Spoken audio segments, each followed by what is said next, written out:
Hello hello hello. अब ठीक है। अब ठीक है बेटा आवाज। अब बेटा आवाज ठीक है। आराम से चेक कर लीजिए, ऑडियो वीडियो क्लियर है आपको?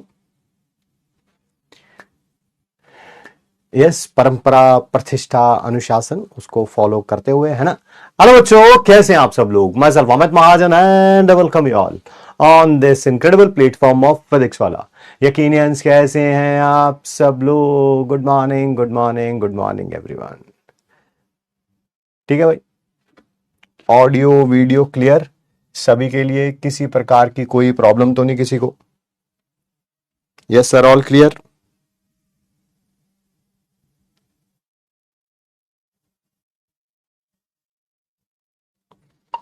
आवाज चेक करते रहना ताकि कोई किसी प्रकार का इशू ना आए, और कोशिश करना कि ज्यादा रेड में ना दिखे आवाज। चलिए चलिए, गुड मॉर्निंग गुड मॉर्निंग। मैंने मैसेज भी कर दिया टीम को कि आवाज चेक करते रहना भाई कॉन्टिन्यूसली। चलिए चलिए चलिए, आइए जी। आज बड़ा ही शानदार चैप्टर हमारा कौन सा चला भाई साहब? केमिकल इक्विलिब्रियम, है ना? जैसे लाइफ चल रही है ना अपनी, है ना? लाइफ अपनी चल रही है क्या? इक्विलिब्रियम में चल रही है। सर, नया चैप्टर दिमाग में जाता है, पुराना चैप्टर दिमाग से चला जाता है। Yes, rate of forward reaction is equal to rate of backward reaction. वैसा ही जिंदगी में चल रहा है और वैसा ही चैप्टर में भी चल रहा है ना? ये है ना? Yes yes yes. तो लेक्चर नंबर 3 है आज, ठीक है? सबसे ज्यादा important rules to attend the class है, मुझे उम्मीद है आप फॉलो कर रहे होंगे इन्हें। Yes and yes, there is one big flaw in your preparation and its name is backlog. Backlog जब आ जाएगा तो उसे हम क्या बोलेंगे? That is yes, not today not today not today. बिल्कुल बिल्कुल बिल्कुल जी, बिल्कुल। ठीक है, आज क्या करेंगे? लास्ट क्लास का रिवीजन करेंगे, इक्विलिब्रियम कांस्टेंट के न्यूमेरिकल्स करेंगे, होमोजीनियस हेट्रोजीनियस इक्विलिब्रियम करेंगे। आज बात करेंगे आपकी एफिशिएंसी को इंक्रीज करने के लिए। एक इल्यूजन होता है ना हम सबके माइंड में कि हम बहुत ज्यादा पढ़ रहे हैं, ठीक है?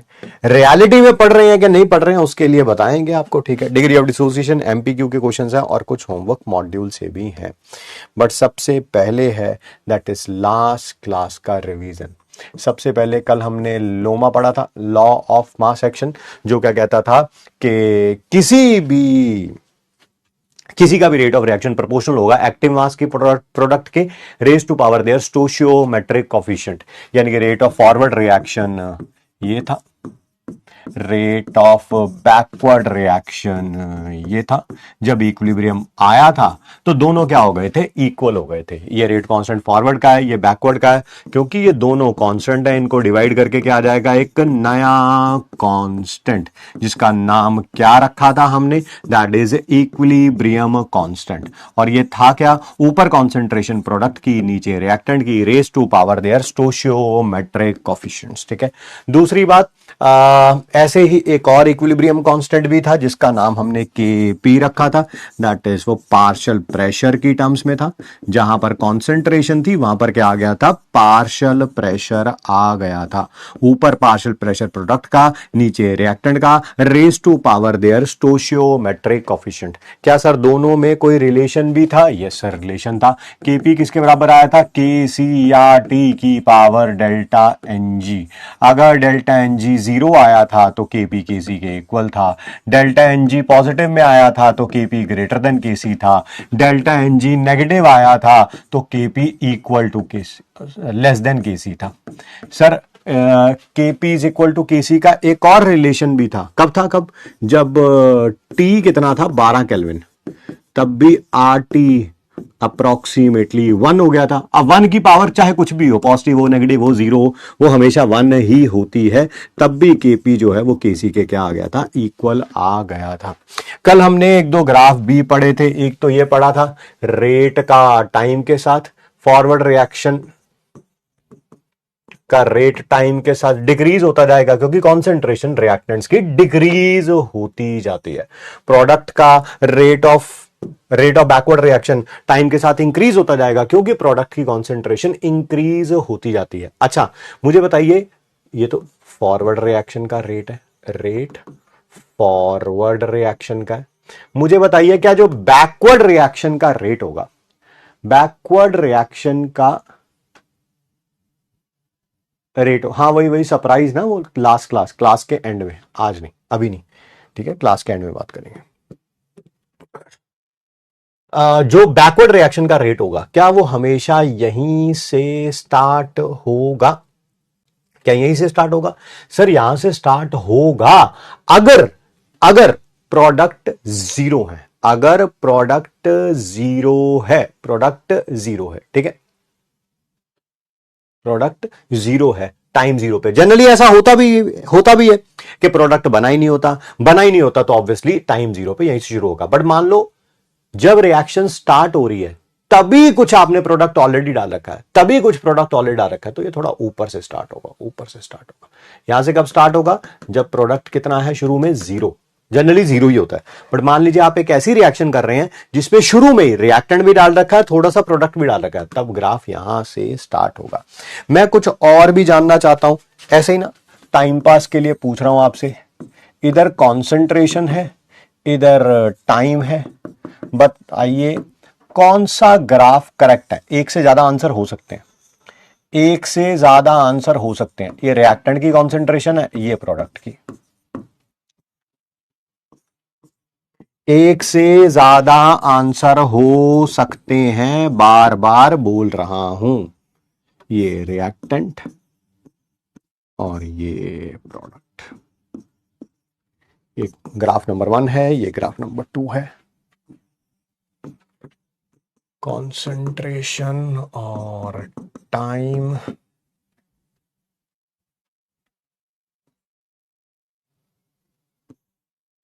ये रिएक्टेंट की कॉन्सेंट्रेशन है और ये प्रोडक्ट की है। ये भी इसका नंबर हो गया 3, ये हो गया 4। कॉन्सेंट्रेशन और टाइम, ये रिएक्टेंट, ये प्रोडक्ट, ये रिएक्टेंट की कॉन्सेंट्रेशन है। बताइए जी कौन कौन से ग्राफ पॉसिबल हैं? कौन कौन से ग्राफ पॉसिबल हैं?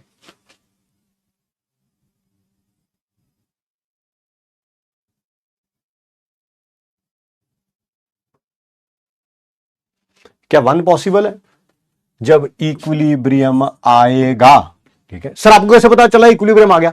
भाई रिएक्टेंट की कॉन्सेंट्रेशन और प्रोडक्ट की कॉन्सेंट्रेशन कांस्टेंट हो गई ना। अभी सेम हुई है कि नहीं हुई है वो एक अलग बात है यार, वो एक अलग बात है, that's a different issue all together. Constant हो गई ना, हाँ। कब होगी रिएक्टेंट और प्रोडक्ट की कॉन्सेंट्रेशन कांस्टेंट? सर जब इक्विलिब्रियम आ जाएगा। चलिए ठीक है, इक्विलिब्रियम पर क्या रिएक्टेंट और प्रोडक्ट की कॉन्सेंट्रेशन सेम हो सकती है? ऐसा हो सकता है कि इक्विलिब्रियम पे इसके भी 50 हो, इसके भी 50 पार्टिकल्स हो सकता है। चांसेस रेयर है, चांसेस रेयर है, बट ऐसा हो सकता है, हो सकता है, फॉर श्योर हो सकता है। चांसेस आर रेयर, है ना।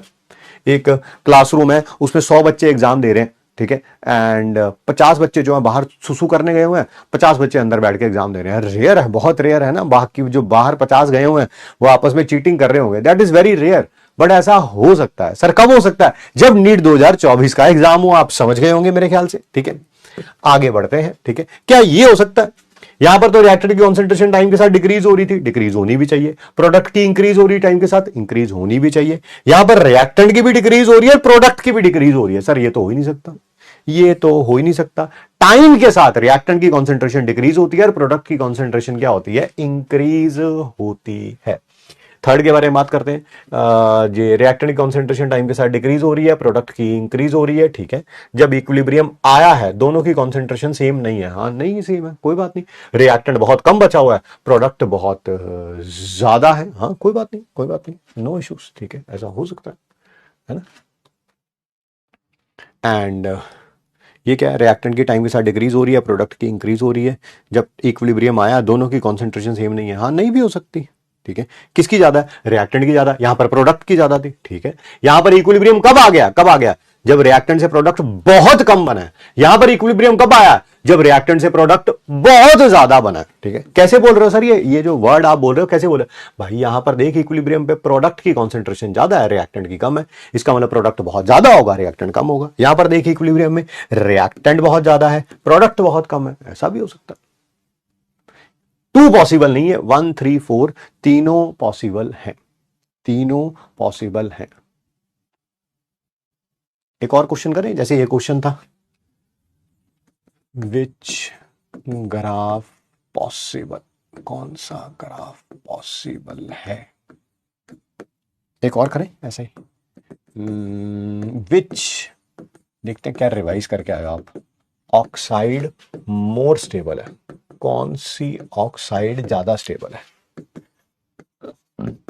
पहली, इसका KC1 दे रखा है, दूसरी इसका KC2 दे रखा है। जल्दी से बताइए, जल्दी से बताइए कौन सा ऑक्साइड ज्यादा स्टेबल है, 1 2 दोनों, या दोनों में से कोई नहीं।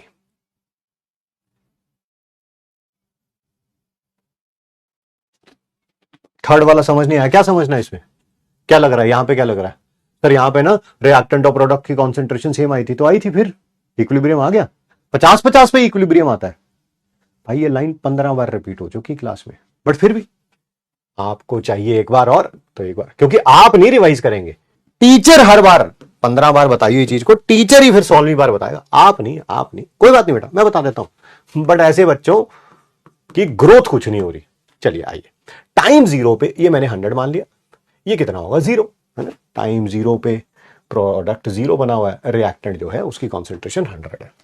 जब इक्विलिब्रियम आया, ठीक है, एक सर कब आया इक्विलिब्रियम, जब ये 90% रिएक्ट कर गया, जब ये 90% रिएक्ट कर गया, ठीक है भाई, 100 था, ये इक्विलिब्रियम है, टाइम इक्विलिब्रियम, उसमें से 90 रिएक्ट कर गया, बचा कितना होगा 100 माइनस 90, 10 बचा होगा, 10 बचा होगा। ये कितना बना होगा, इसके एक से एक बनता है, तो 90 रिएक्ट किया तो ये 90 बनेगा। ये देखो, जब इक्विलिब्रियम आया रिएक्टेंट सिर्फ 10 बचा हुआ है, जब इक्विलिब्रियम आया प्रोडक्ट 90 बना हुआ है, ठीक है, कोई प्रॉब्लम नहीं है सर, कोई प्रॉब्लम नहीं है सर। जब इक्विलिब्रियम आने से पहले पहले रास्ते में कहीं बीच में, मान लो ये 5 आवर है, मान लो ये 5 आवर है, कुछ भी हो सकता है टाइम, 5 सेकंड भी हो सकता है, 5 दिन भी हो सकता है, मैंने 5 आवर मान लिया। इसके बीच में जो टाइम था, पता नहीं 1 घंटा, 2 घंटे, 3 घंटे, 3 घंटे 15 मिनट, मेरे को नहीं पता, एक ऐसा टाइम भी आया था जब दोनों यहां पे, ये भी 50 था, ये भी 50 था, आया होगा, मैं क्या करूं, उसका अचार डालना मेरे को, आया होगा भाई, आया होगा। इक्विलिब्रियम नहीं आया, नहीं आया, ये 15-16 बार बात हो चुकी भाई, कि इक्विलिब्रियम कभी भी आ सकता है, एक सेकंड, मतलब कि 1% रिएक्ट किया और रिएक्टेंट तब भी आ सकता है, 99% रिएक्ट किया तब भी आ सकता है भाई, ठीक है। बताया नहीं था, एक बच्चा क्या, अभी 11 बजे क्लास शुरू हुई है, अभी कितने बजे, 11:15 हुए भाई, उसका इक्विलिब्रियम आ चुका, वो क्लास एंटर करके क्लास से बाहर भी जा चुका। सर ऐसे भी बच्चे होते हैं, अरे यार 100% होते हैं ऐसे, 100%। हमारे पास डाटा रहता है भाई, सारा डाटा रहता है हमारे पास, वो डाटा तुम्हें नहीं दिखता, वो हमें दिखता है, ऐसे बच्चे होते हैं। और एक जाने का क्या, सुबह 8:30 बजे से क्लास लगी हुई है, वो 3 बजे तक क्लास भी लेगा, उसके बाद आधा घंटा रेस्ट करके, उसके बाद है ना 30 मिनट्स का रेस्ट करके, उसके बाद अपना रिवीजन स्टार्ट करेगा। उसका इक्विलिब्रियम कब आएगा, रात को 9 बजे या 10 बजे या 11 बजे। इसका 15 मिनट में आ गया भाई, 15 मिनट में आ गया, है ना। तो हर एक का इक्विलिब्रियम अलग अलग है भाई। अगले साल दोनों ही कहेंगे मैंने बहुत मेहनत करी थी, मेरी मेहनत बहुत ज्यादा थी, मैंने तो दिन रात एक कर दिया था, ठीक है। चलिए आइए आगे बढ़ते हैं, बट सिलेक्शन एक का होगा, एक का नहीं होगा। कौन ज्यादा स्टेबल है जी, कौन सी ऑक्साइड ज्यादा स्टेबल है सर, कल हमने बात करी थी, अगर KC ज्यादा होगा तो प्रोडक्ट ज्यादा स्टेबल होगा। बताइए किसका KC ज्यादा है, इसका के इसका, सर इसका ज्यादा है, तो ये वाला क्या है, ज्यादा स्टेबल है, ज्यादा स्टेबल है, ठीक है, ठीक है जी, बहुत बढ़िया। आगे बढ़ते हैं, बात करते हैं, टॉपिक हमारा चल रहा था कैरेक्टरिस्टिक्स ऑफ इक्विलिब्रियम कांस्टेंट। मुझे 1 मिनट का टाइम दीजिए, क्योंकि मुझे चेक करना पड़ेगा कि मैंने कौन कौन सा पॉइंट बता दिया हुआ है। कहाँ होंगे नोट्स मेरे, ये हैं कल के नोट्स।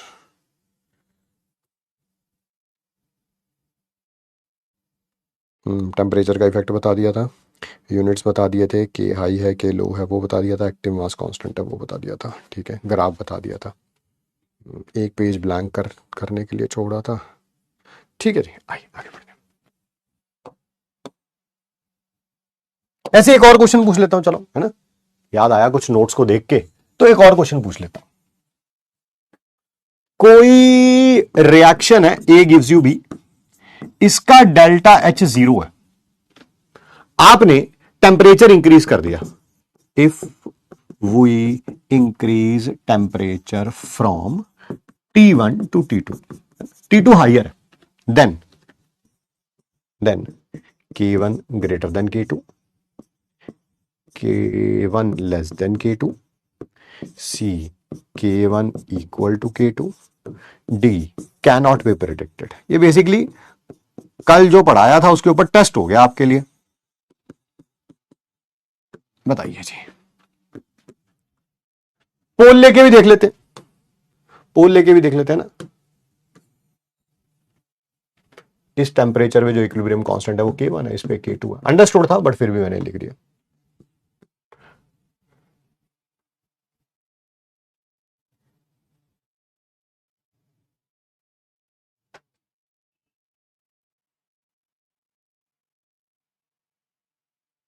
आंसर सबका आ गया है, the answer is option number सी।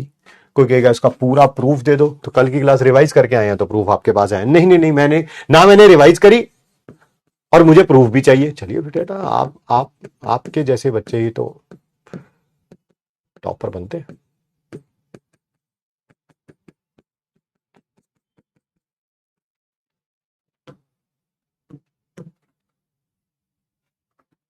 क्या हमें पता है कि डेल्टा एच 0 है? Yes sir. क्या अगर मैं इसकी जगह 0 रखूंगा तो ये पूरा का पूरा 0 हो जाएगा? यस। तो log K2 minus log K1 is equal to 0 हो जाएगा, क्योंकि राइट हैंड साइड 0 है। Yes sir. इस log K1 को दूसरी साइड लेके जाएंगे तो इक्वल टू में आ जाएगा, log K2 is equal to log K1, तो K2 is equal to K1। ठीक है जी। So answer is option number C. अभी भी सिर्फ 65% बच्चों का सही है। सोचो इनके बारे में, सोचो इन लगभग 35% बच्चों के बारे में सोचो जो रिवाइज तक नहीं करके आते क्लास में। सोचो, आपको सोच के हमेशा खुशी होनी चाहिए, हमेशा खुशी होनी चाहिए कि ये वो लोग हैं जो ऑलरेडी कंपटीशन से बाहर हैं। इनको रिवाइज करने के लिए 4 चैप्टर नहीं दिए गए थे, 25 क्लासेस नहीं दी गई थी टोटल, है ना। कितने होते हैं बायो, फिजिक्स और केमिस्ट्री के चैप्टर मिला के 100 से ऊपर चैप्टर नहीं दिए गए थे। एक सिंगल क्लास रिवाइज करने के लिए दी गई थी, एक सिंगल क्लास। ये 35% बच्चे तो उसी में फेल हैं। आप सोचिए, 35% बच्चे तो उसी में फेल हैं। आप सोचो, अगर एक सिंगल क्लास में 35% बच्चों का कंपटीशन एलिमिनेट हो गया तो ऐसी कितनी क्लासेस होती हैं? टोटल चैप्टर होते हैं, मान लेते हैं 100 के आसपास। हर एक एवरेज हर एक चैप्टर की कितनी क्लास होती है? 10 मान लेते हैं, 5 मान लो, है ना, 5 मान लो। चलो, तो जब 500 क्लासेस का रिवीजन करके जाना होगा फाइनल एग्जाम में, एक सिंगल क्लास में 35% बच्चा उड़ गया। अब ये 1 से 2 होगा, 3 होगा, 4 होगा, 5 होगा, 100 होगा, ऐसे करते करते 500 जाएगा। सोचो कितने उड़ जाएंगे अपने आप ही।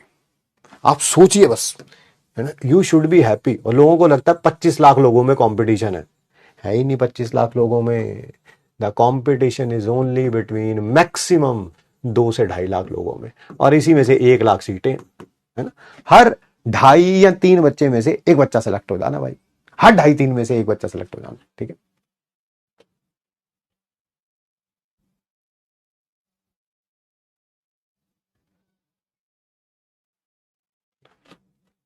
ऐसे ही रहेगा, ऐसे ही रहेगा।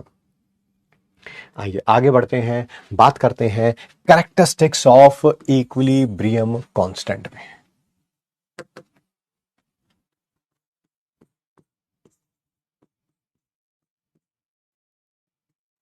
ध्यान से सुनिए और समझिए।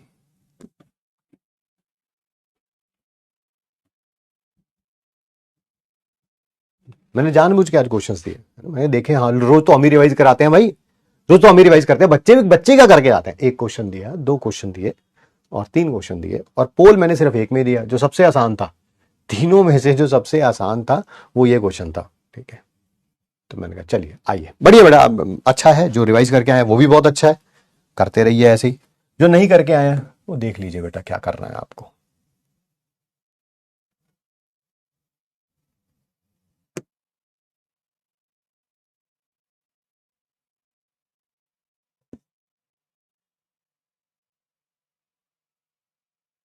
होमोगेरी टेम्परेचर चेंज करने से केपी और केसी चेंज तो होता है, हाँ डेल्टा चेंज होगा तब चेंज होगा ना।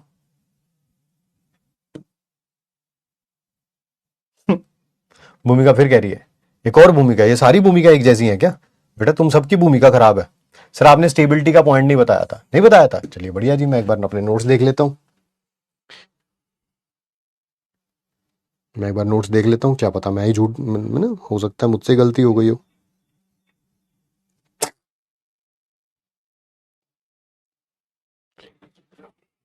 चलो भूमिका रहने दो तुम, मैं तुम्हें कुछ कहूंगा नहीं, ठीक है, क्योंकि कोई लॉजिकल बात कर लो है ना, तो कुछ लड़कियों के पास एक ही हथियार होता है, वो होता है आंसू, है ना, वो तुम्हारे निकलने शुरू हो जाएंगे, फिर उसके बाद सारा लॉजिक डिफाई हो जाएगा, फिर इस बात सही गलत पे नहीं आ जाएगी, फिर यहाँ पे बस ऐसे आ जाएगा भूमिका चुप हो जाओ बेटा, बेटा कोई बात नहीं तुम कर सकती हो, भूमिका हो जाती है कभी कभी गलती, है ना, तो फिर वहाँ पे आ जाएगी बात, है ना, तो मैं तुम्हें रुलाना चाहता नहीं हूँ। कैरेक्टरिस्टिक्स ऑफ इक्विलिब्रियम कांस्टेंट का पहला पॉइंट पढ़ लो बस, पहला ही पॉइंट था कैरेक्टरिस्टिक्स ऑफ इक्विलिब्रियम कांस्टेंट का। चलिए अच्छा है बेटा, आप लगे रहिए, बस तैयारी इतनी जबरदस्त करिए कि अगले साल फिर दूसरा ऑप्शन ढूंढना ही पड़े।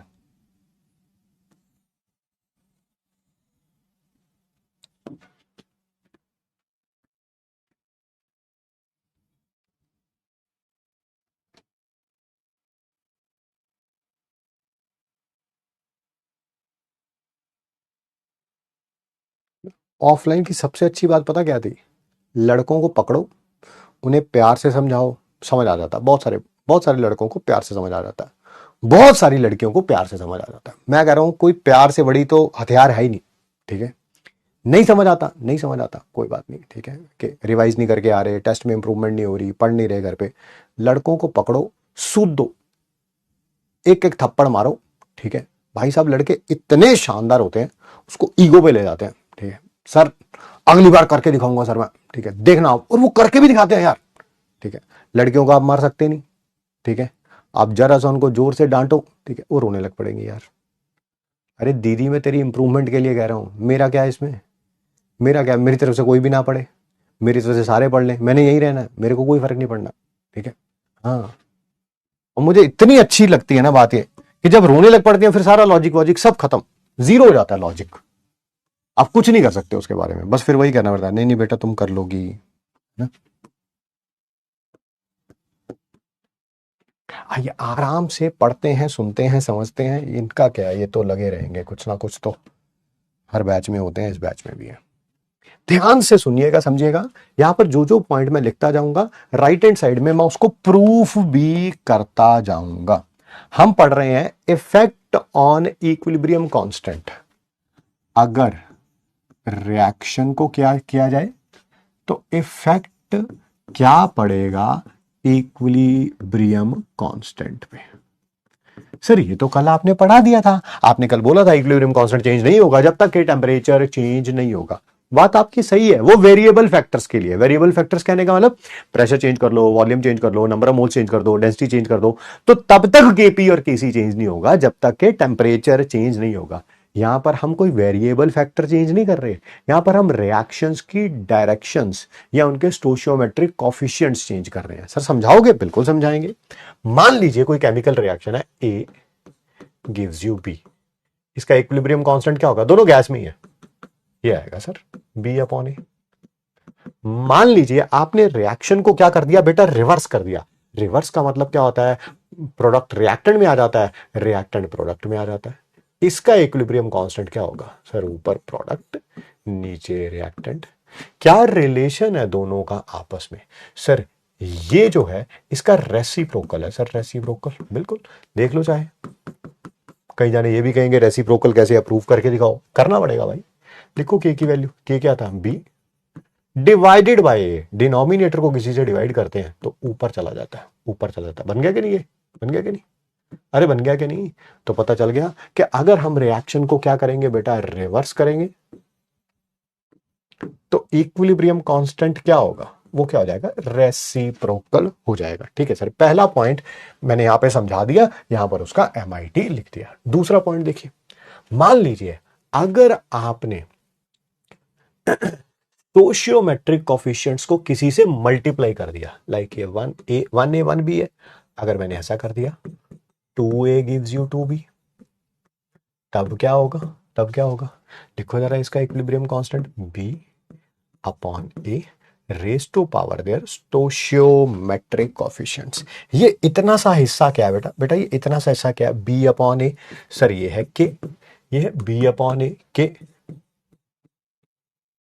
का स्क्वायर हो जाएगा। बहुत बढ़िया सर, अगर आपने यहां पर 2 की जगह 3 किया होता, 3 किया होता, 3 आ जाता, 3 आ जाता, तो सर यहां पे क्यूब हो जाता। बिल्कुल, यानी कि अगर आपने स्टोशियोमेट्रिक कोफिशिएंट को x से मल्टीप्लाई कर दिया, क्या बोला मैंने यहां पर, स्टोशियोमेट्रिक कोफिशिएंट को x से मल्टीप्लाई कर दिया, तो इक्विलिब्रियम कांस्टेंट क्या हो जाएगा, जो पहले इक्विलिब्रियम कांस्टेंट था वो पावर में आ जाएगा, पावर में आ जाएगा। जैसे यहां पर 2 था तो पावर में 2 आ गया था, यहां पर 3 कर दूंगा दोनों तरफ मल्टीप्लाई, तो यहां पर क्यूब आ जाएगा। ठीक है सर, ठीक है सर, अगला पॉइंट बताइए, अगला पॉइंट बताइए, ध्यान सुनिए। अब की बार क्या कर रहे हैं, यहां से ये तो मेन रिएक्शन थी, मैंने स्टोशियोमेट्रिक कोफिशिएंट को किसी से डिवाइड कर दिया, डिवाइड कर दिया किससे, 2 से, 3 से, 4 से, 5 से। ठीक है, वहां पर 1A था, उसको मैंने 2 से डिवाइड कर दिया, हाफ A हो गया।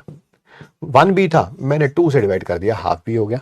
लिखो बेटा इसका इक्विलिब्रियम कांस्टेंट क्या हो जाएगा, B की power B upon A, B की पावर भी क्या आएगा, हाफ, और A की पावर भी क्या आएगा, हाफ। ये B अपॉन A क्या है, दैट इज K है, तो K की भी पावर क्या आ जाएगा, हाफ आ जाएगा। K की पावर भी क्या आ जाएगा, हाफ आ जाएगा। अच्छा अच्छा, यानी कि स्टोशियोमेट्रिक कोफिशिएंट को x से मल्टीप्लाई किया था तो वो पावर में आ गया था, और अब स्टोशियोमेट्रिक कोफिशिएंट को किसी से डिवाइड कर देंगे, किसी x से ही मान लो, y से मान लो, कोई बात नहीं, मैं y से मान लेता हूं, तो इक्विलिब्रियम कांस्टेंट क्या है, वो भी पावर में ही आ जाएगा, वो भी पावर में ही आ जाएगा। ठीक है, ये y था, तो ये क्या हो जाएगा, 1/, नहीं कुछ गलत लिख दिया,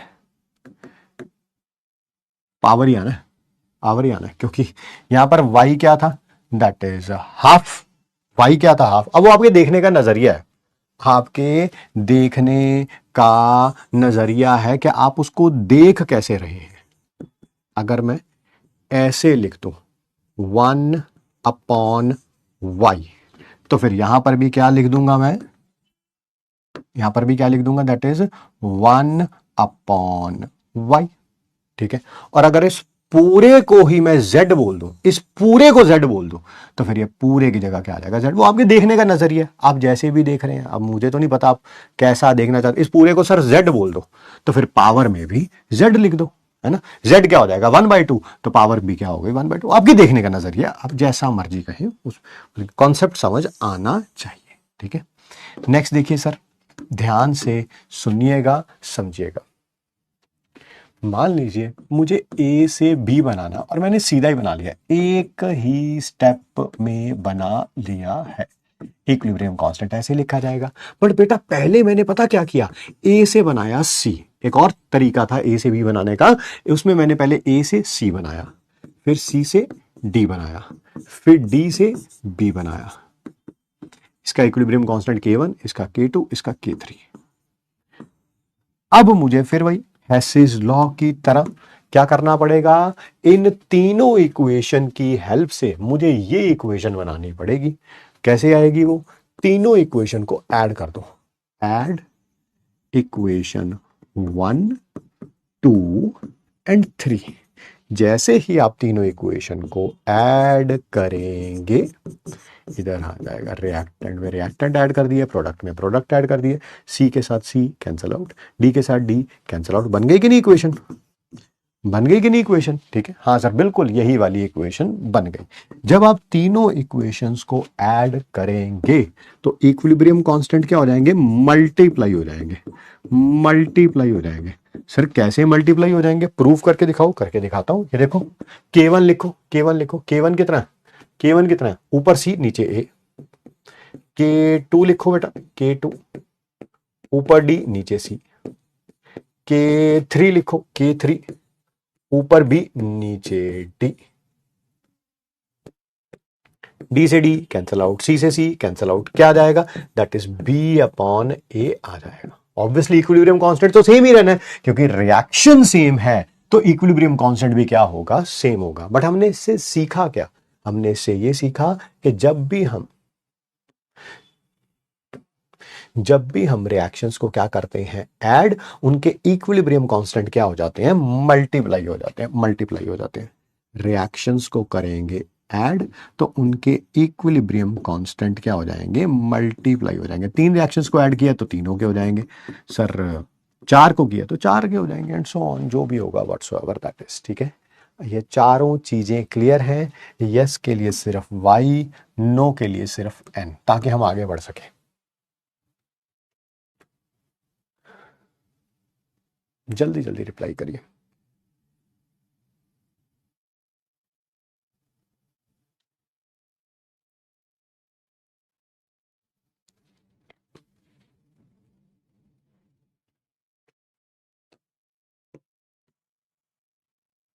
ठीक है Ayush,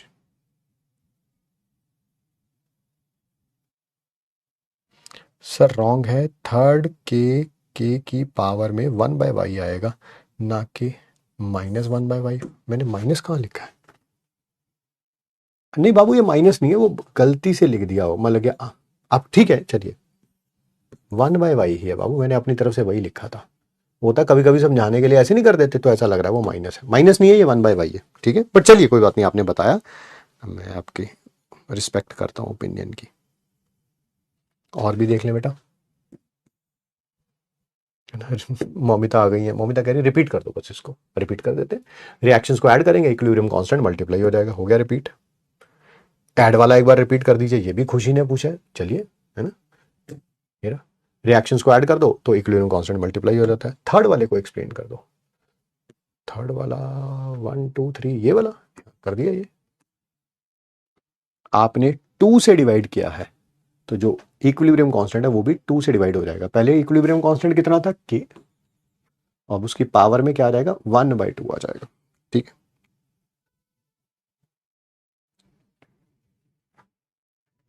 yes yes yes yes yes. आइए फिर बेटा ये क्वेश्चंस खेलते हैं, वो ज़्यादा इम्पॉर्टेंट है हम सब के लिए। ध्यान से सुनना और समझना। Value of equilibrium constant for the reaction. इस रिएक्शन का इक्विलिब्रियम कांस्टेंट 8 दे रखा है। ठीक है, आपको इक्विलिब्रियम कांस्टेंट निकालना है इस रिएक्शन का। फिर वही बात, आपको इस रिएक्शन से ये रिएक्शन बनानी है। सर कैसे बनाएंगे? यहां पर HI रिएक्टेंट में है और यहां पर प्रोडक्ट में है। सर रिएक्शन को रिवर्स करना पड़ेगा, रिवर्स करना पड़ेगा। अच्छा, इस रिएक्शन को पहली बात तो रिवर्स करना पड़ेगा। रिवर्स करना, सब्ट्रैक्ट करना, बात एक ही होती है, थर्मोडायनामिक्स में भी बोला था हमने। ठीक है सर, दूसरी एक और प्रॉब्लम है। मैंने कहा क्या? ये जो इक्विलिब्रियम कांस्टेंट है, सॉरी स्टोइचियोमेट्रिक कोएफिशिएंट्स है, यहाँ हाफ है, यहाँ 1 है, 2 से मल्टीप्लाई किया हुआ है। यहाँ पर भी हाफ है, यहाँ पर 1 है, 2 से मल्टीप्लाई किया हुआ है। यहाँ 1 है, यहाँ पर 2 है, 2 से मल्टीप्लाई किया हुआ है। अच्छा, एक तो रिएक्शन को रिवर्स करना है, दूसरा स्टोइचियोमेट्रिक कोएफिशिएंट को 2 से मल्टीप्लाई कर देना है। स्टोइचियोमेट्रिक कोएफिशिएंट को मल्टीप्लाई कर देना है किससे? 2 से। बताओ भाई, पहले रिवर्स करूंगा, रिवर्स करने से इक्विलिब्रियम कांस्टेंट पे क्या फर्क आएगा? रिवर्स करने से इक्विलिब्रियम कांस्टेंट पे क्या फर्क आएगा? सर रेसिप्रोकल हो जाएगा, रेसिप्रोकल हो जाएगा। रिवर्स करने का इफेक्ट क्या हुआ? जो 8 था वो 1/8 हो जाएगा। नेक्स्ट क्या है? स्टोइचियोमेट्रिक कोएफिशिएंट को 2 से मल्टीप्लाई कर दिया। स्टोइचियोमेट्रिक कोएफिशिएंट को x से मल्टीप्लाई करने पे इक्विलिब्रियम कांस्टेंट पे क्या फर्क आएगा? वो पावर में x आ जाएगा, पावर में x आ जाएगा। 2 से मल्टीप्लाई किया तो पावर में 2 आ जाएगा, दैट इज 1/64 आंसर आ जाएगा। क्या समझ आया? यस और नो? यस के लिए सिर्फ y, नो के लिए n, और कुछ नहीं होना चाहिए चैट बॉक्स में। हर एक लाइन को मेरी आदत है 2-2, 3-3 बार बोलने की, कि बिल्कुल ही बहुत स्लो भी कोई बच्चा बैठा हो ना, तो बेटा उसको भी ये बात समझ आ जाए।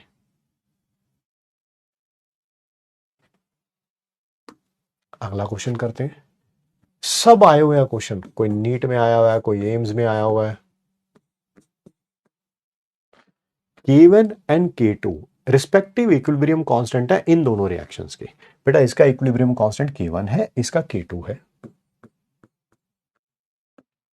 आपको इक्विलिब्रियम कांस्टेंट निकालना है इसका। थोड़ा थिंक विदाउट इंक लगाते हैं, कोशिश करते हैं। मुझे प्रोडक्ट में चाहिए XCO3F2 और साथ में H2O, और रिएक्टेंट में चाहिए XCO4। यानी कि इक्वेशन 2 को तो एज इट इज रखूं। सर क्यों एज इट इज क्यों रखोगे? क्योंकि मेरे को XCO4 चाहिए था, XCO4 यहीं पे है, और दो HF चाहिए मेरे को साथ में, दो एच एफ चाहिए, वो यहां पे है। तो सर क्या करना पड़ेगा? क्या करना पड़ेगा? सेकेंड इक्वेशन को क्या, फर्स्ट इक्वेशन को क्या करना पड़ेगा? सब्ट्रैक्ट करना पड़ेगा। फिर वही थर्मोडायनेमिक्स में भी सिखाया था, इसको बेटा ऐसे भी लिख सकता हूं, या इसी लाइन को ऐसे भी लिख सकता हूं, इक्वेशन 2 में ऐड कर दो रिवर्स करके इक्वेशन 1। क्या मैंने थर्मोडायनेमिक्स में ये लाइन बताई थी कि नहीं बताई थी, कि किसी भी इक्वेशन को रिवर्स करना है ना, रिवर्स करके ऐड करना या सब्ट्रैक्ट करना, मतलब दोनों का, दोनों से आंसर सेम ही आएगा, क्योंकि दोनों चीजें सेम ही है। पहले इतना करके कर लेता हूं, देखता हूं मेरा आंसर आता है कि नहीं। मैं चेक करके देखूं ऐसे थिंक विदाउट इंक से कि मेरा आंसर आ जाएगा कि नहीं आ जाएगा। XCO4 से XCO4 कैंसिल आउट हो गया, H2 बच गया, XCF6 XCF, हाँ आ जाएगा आंसर, आ जाएगा। अब बताना जरा की किसके बराबर हो जाएगा। इक्वेशन 2 को तो एज इट इज रखा, एज इट इज रखा मतलब K2 भी एज इट इज ही रखा मैंने, ऐड कर दिया रिवर्स करके इक्वेशन 1 को। पहले तो उसको रिवर्स करना है, क्या आपको पता है रिवर्स करते ही ये 1/K1 हो जाएगा? Yes sir. फिर ऐड करना है, जब भी दो चीजों को ऐड करते थे तो मल्टीप्लाई होता था। सर ये जो आपने आंसर निकाला है ना, आपने इससे निकाला, इससे आंसर निकाल के दिखाना जरा, इससे आंसर निकाल के दिखाना जरा, देखा अरे सेम ही आएगा यार। देख पहले तो एज इट इज रख दिया K2 को, क्योंकि K2 को कुछ किया ही नहीं है आपने, एज इट इज रख दिया, ठीक है। माइनस इक्वेशन 1, माइनस का मतलब क्या होता है, जो प्रोडक्ट है वो रिएक्टेंट में चले जाते हैं, रिएक्टेंट जो है वो प्रोडक्ट में चले जाते हैं। सर ये रेसिप्रोकल ही तो किया आपने, बिल्कुल, यानी कि 1/K1 हो जाएगा, ठीक है। फिर ये मल्टीप्लाई, क्योंकि दोनों को किया ऐड। सर दोनों को ऐड कहां किया? अबे ऐड ही किया, ऐड ही किया, प्लस माइनस माइनस ही होता है, ठीक है जी। K2/K1 clear? थोड़ा थोड़ा थिंकिंग धीरे धीरे बताइए, पढ़ाइए, बनाइए। ऐसा नहीं है कि एक ही दिन में डेवलप होगी, बट एक दिन जरूर डेवलप होगी। मैं और आसानी से भी कर सकता था, चाहे मैंने ये लिखा हो या ये लिखा हो, बात तो एक ही है कि आपको इक्वेशन 2 को रिवर्स करना पड़ेगा, मतलब कि उसको वो रेसिप्रोकल में आएगा, यानी कि K1 रेसिप्रोकल में आएगा। K1 रेसिप्रोकल में मतलब डिनोमिनेटर में सिर्फ एक ही जगह पे दे रखा था, ऑप्शन नंबर डी, तो उससे भी जल्दी क्वेश्चन हो जाता है ना, वो भी थिंक विदाउट इंक से हो जाता है। और करते हैं बेटा, ये क्वेश्चन जो है यही वाला क्वेश्चन है ना, वो यही वाला क्वेश्चन है, या एक मिनट आगे मैं देखता हूँ, एक और क्वेश्चन था। हाँ यही वाला क्वेश्चन है वो। ये क्वेश्चन जो है वो एग्जाम में कई बार आया हुआ है, कई बार आया हुआ है। आराम से करेंगे, आराम से। आपको 3 इक्विलिब्रियम दे रखे हैं, एक Haber's process N2 + O2 2NO है, और एक H2 + ½ O2 H2 है, ठीक है। इसका equilibrium constant K1 K2 K3। आपको इस रिएक्शन का इक्विलिब्रियम कांस्टेंट बताना है। फिर भाई आपको 2 NH3 चाहिए, 2 NH3 चाहिए रिएक्टेंट में। कहां पे NH3? प्रोडक्ट में। तो क्या करना पड़ेगा? रिवर्स करना पड़ेगा इक्वेशन 1 को। समझ गए ना रिवर्स करने का मतलब? हाँ सर बिल्कुल, क्योंकि यहां पर प्रोडक्ट में थे, हमें रिएक्टेंट में चाहिए। और क्या चाहिए आपको? 2 NO चाहिए प्रोडक्ट में, वो यहां पे नजर आ रहे हैं, तो उसमें इक्वेशन 2 ऐड कर दो, कर दिया सर। और 3 H2O चाहिए, कहां पे? अब प्रोडक्ट में, यहां पर एक H2O है, मेरे को 3 चाहिए, यहां पर एक H2 है, यहां पर 3 चाहिए, तो क्या करना पड़ेगा? पहले तो इक्वेशन 3 को 3 से मल्टीप्लाई करना पड़ेगा। ठीक है, इतना करो, आंसर अपने आप आ जाएगा। तो K कैसे आएगा? रिवर्स किया इक्वेशन 1 को तो K1 नीचे आ गया, प्लस का मतलब मल्टीप्लाई, इक्वेशन 2 K2, इक्वेशन 3 को 3 से मल्टीप्लाई किया तो इसका मतलब K3 का क्या हो जाएगा? क्यूब। इक्वेशन 3 को 3 से मल्टीप्लाई किया तो K3 का क्या हो जाएगा? क्यूब। और प्लस का मतलब वही है, जब भी रिएक्शन ऐड करेंगे इक्विलिब्रियम कांस्टेंट मल्टीप्लाई में आ जाएगा, K2 इंटू K3 का क्यूब और डिवाइडेड बाय K1। ये रहा option number C, option number C. आप चाहो तो आप फिर वही, यार ये तो मैं थिंक विदाउट इंक से कर रहा हूं, आप चाहो नहीं सर मुझे तो पूरा पेन उठा के अच्छा लगता है, वो करो भाई करो। इक्वेशन 2 एज इट इज लिख दो, लिख दी भाई। ये इक्वेशन 2 के रिएक्टेंट है, ये इक्वेशन 2 का प्रोडक्ट है।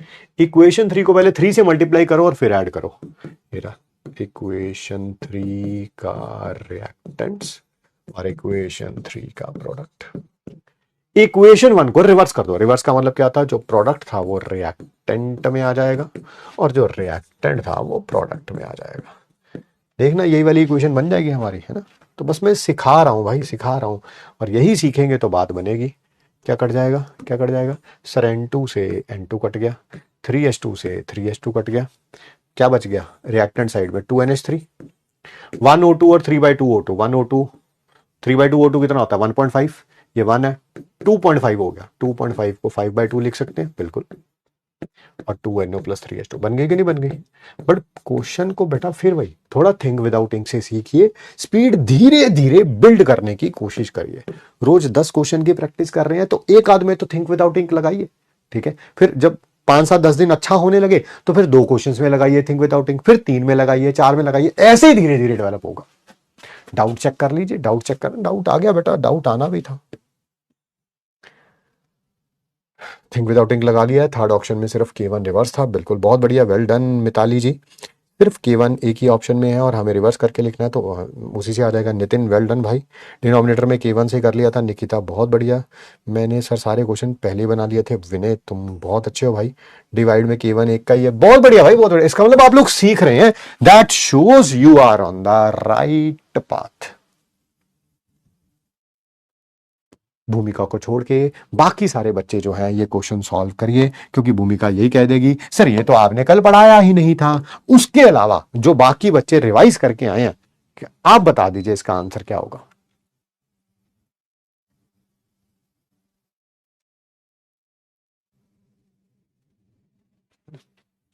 क्या आंसर है जी इसका? अगर इक्विलिब्रियम कांस्टेंट किसी पर्टिकुलर रिएक्शन का इतना ज्यादा आ रहा है, बहुत ज्यादा आ रहा है, ठीक है, तो बताइए इक्विलिब्रियम पे क्या होगा? अगर इक्विलिब्रियम कांस्टेंट बहुत हाई आया था तो सर आपने बताया था इक्विलिब्रियम में सिर्फ और मैक्सिमम प्रोडक्ट ही होंगे, मैक्सिमम प्रोडक्ट ही होंगे। एक मिनट,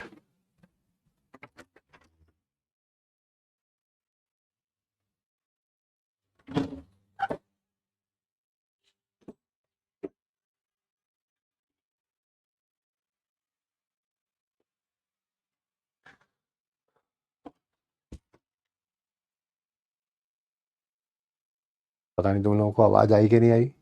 आप लोगों को पता है मैं इस समय घर में अकेला होता हूँ क्लास लेते टाइम, है ना? यस, अभी बाहर दरवाजा बंद हुआ है ना एक रूम का, मैं देख के आया भाई कौन आया है?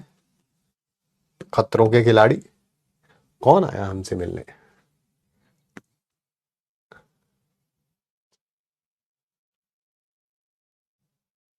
एट्टी एट,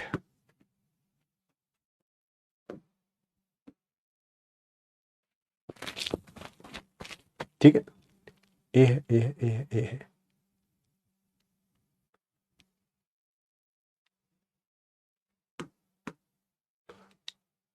भूत है ना, भूत भूत भूत भूत भूत।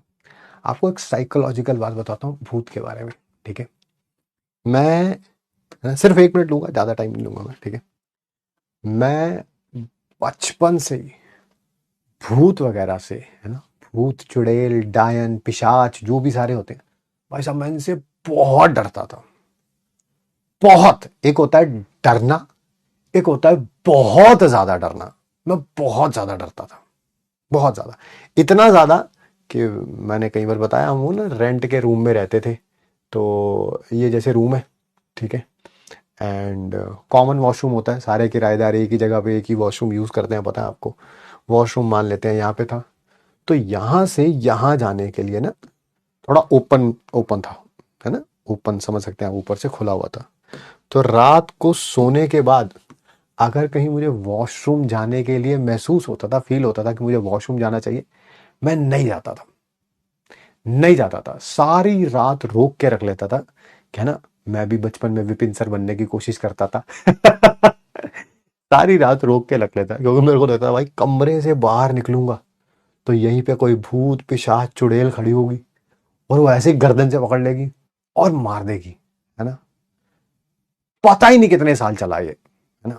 स्कूल का एक बहुत लंबा हिस्सा इसी डर में निकला, इसी डर में निकला, है ना। अस सर अस, है ना, same same same same same same. ऐसा लगता ना, अपनी मंजी से पैर नीचे रखो तो मंजी के नीचे कोई होगा, है ना। Yes yes, I used to get the same feeling, ठीक है। फिर एक दिन एक चमत्कार हुआ, उसके बाद से ये भूत पिशाच सबका डर अपने आप खत्म हो गया, अपने आप, ठीक है। वो था एक मैंने प्रोग्राम देख लिया था, तब नए नए ये चैनल्स आए थे, discovery channel, national geographic channel, India में नए नए आए थे, ठीक है। एक प्रोग्राम देखा मैंने, उसमें उन्होंने इसी भूत वगैरह के ऊपर कोई डॉक्यूमेंट्री बना रखी थी, ठीक है। एंड उस डॉक्यूमेंट्री में साइकेट्रिस्ट था, साइकोलॉजिस्ट था, आई डोंट नो, उसका एक पॉइंट ऑफ व्यू दिखा रखा था। भाई साहब वो मैंने पॉइंट ऑफ व्यू सुना, एंड जितना मेरा ये डर था बस वो एक ही सेकंड में निकल गया, एक ही सेकंड। मैंने उस दिन के बाद डिसाइड किया कि अभी ऐसी किसी चीज से डरूंगा नहीं मैं, ठीक है। वो लाइन क्या थी, इंग्लिश में बोला था उसने, क्योंकि फॉरेन की कोई डॉक्यूमेंट्री थी, ठीक है। उसने, मैं हिंदी में ट्रांसलेट करके आपको बताता हूँ, नहीं तो इसको भी रिपीट करना पड़ेगा। वो लाइन कुछ इस प्रकार थी कि भूत सिर्फ उन्हीं को दिखते हैं जो उन्हें देखना चाहते हैं। I repeat, despite being in Hindi, भूत सिर्फ उन्हीं को दिखते हैं जो उन्हें देखना चाहते हैं, ठीक है। फिर उसने इलाबोरेट किया हुआ था, कह रहा कैसे, कह रहा है कि अच्छा ऐसा, आप ना अपने रूम में ऐसे ही बैठे हुए हो आराम से, ठीक है, और लाइट बंद है, लाइट बंद है, आप अपने बेड पे बैठे हुए, बस आप एक बार सोचो, आप एक बार बस अपने दिमाग में सोचो कि आपके बेड पे राइट हैंड साइड पे कोई खड़ा है, बस इतना सोचो आप अपने दिमाग में, आपको लग जाएगा है कोई खड़ा है, सच में खड़ा है यार, हाँ यार लग तो रहा है यार, लाइट ऑन कर लेता हूं यार, लाइट ऑन कर लेता हूं, ठीक है। आप बस एक बार सोचो कि आपकी मंजी के नीचे, है ना, कोई पिशाच नहीं ऐसे करके लेटी हुई है ना, सफेद से कपड़े पहन के। The moment you will think about it, आपको लग रहा है हाँ भाई कोई नीचे तो है, मुझे लग भी रहा है नीचे से, ऐसे ऐसे कोई पोक कर भी रहा है नीचे से, है ना। तो भाई वो मैंने लाइन सुनी, और उसके बाद कभी भी, है ना, अभी मैंने देखा कि मैंने आपको बताया, अपने आप को दरवाजा जो है अपने आप बंद हुआ है घर का, है ना। तो वो मेरे माइंड में था नहीं कि कोई भूत है, मेरे पहले माइंड में कोई आया कि कोई घर के अंदर तो नहीं आ गया। माई फर्स्ट थॉट वाज कि कोई घर के अंदर तो नहीं आ गया, नहीं तो मेरे को पता, अगर मैं वही पुराने वाला अमृत होता, बचपन वाला, तो ये सबसे पहले यही सोचता, हाय भूत कहां से आ गए, हाय मैं तो घर में अकेला हूं यार, है। यस, तो it's all in the mind. वो डॉक्यूमेंट्री देखी, उसके बाद तो भाई साहब मैंने बड़े वाहियात वाहियात काम किए। Someone who used to be shit scared के रात को बाहर नहीं जाना बाथरूम करने के लिए, मैंने क्या किया, ठीक है, थोड़ा बड़े हो गए हैं ना, उस समय डीवीडी प्लेयर्स आते थे, डीवीडी प्लेयर रेंट पे मिलते थे भाई, घर पे कोई नहीं है, डीवीडी प्लेयर रेंट पे लाए, और उसमें जितनी भी हॉरर मूवीज हो सकती हैं हॉलीवुड की, ठीक है, सब लेके आए, और घर पे अकेला हूं मैं, अकेला, ठीक है, हॉरर मूवीज लगा के पूरी लाइटें बंद करके सब देखा, है ना, same person, only the response is different, only response is different. उसने बोला भूत उसी को दिखते हैं जो उसे देखना चाहते हैं। The moment you will think, आपको दिखने लगेगा, बिल्कुल आप सोचो ही नहीं गए नहीं उसके बारे में, तो वो नहीं दिखेगा। तो ये हाँ रॉन्ग टर्न बता रहे, रॉन्ग टर्न मैंने इसी ऐसे ही देखी हुई है, ठीक है। घर वाले के बाद में कहते हैं अरे तेरे को डर नहीं लग रहा यार, डरना क्या है, सोच के ऊपर है कि आप सोचते क्या है, ठीक है।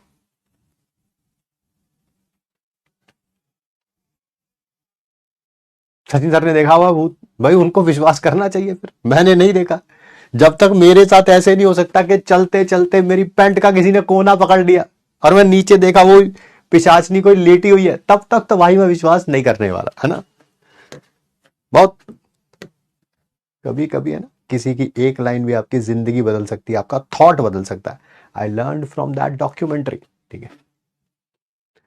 It's all about mindset. सब देखी हुई है, इंसीडियस, एनाबेल, 1920, बहुत सारी तो हॉल में जाके देखी हुई है मैंने। कॉन्ज्यूरिंग, एक वो आती थी, पता नहीं भूल गया अब नाम ना, जिसमें वो होता था यार, वो कोई कैमरे से, घर के कैमरे से रिकॉर्डिंग करके वो डालते थे। क्या नाम था, वो पूरी सीरीज आई थी 2005-7 के आसपास, नाम भूल गया, हॉलीवुड थी। फिर उसके बहुत सारे सीक्वल्स भी आए। वो तो हॉल में जाके देखते थे, बड़ा मजा आता था उसमें देखने के, क्योंकि वो सेल ऐसे होता था कि रियल स्टोरी है, रियल होता थोड़ा कुछ भी। आइए अगला क्वेश्चन भी करिए, सारे जाने अटेम्प्ट करिए एक्सेप्ट भूमिका, क्योंकि भूमिका कह दे कि आपने ये पढ़ा है नहीं, ठीक है। हाँ सब देखी हुई है, एक्सॉर्सिज्म, एक्सॉर्सिज्म ऑफ फैमिली रोज, सब देखी हुई है।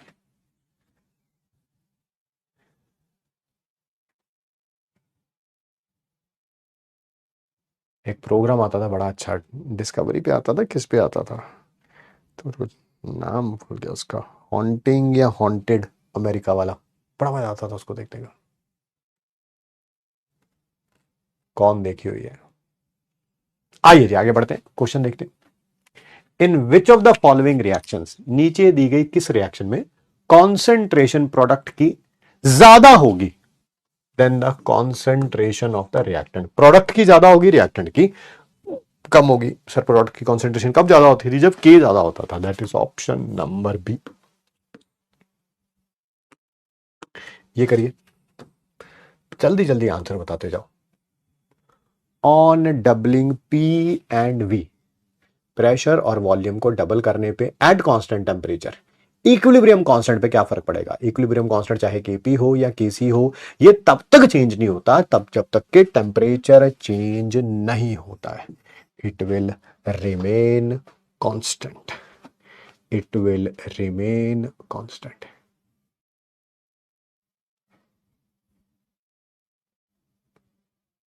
ठीक है जी, option number A is the correct answer.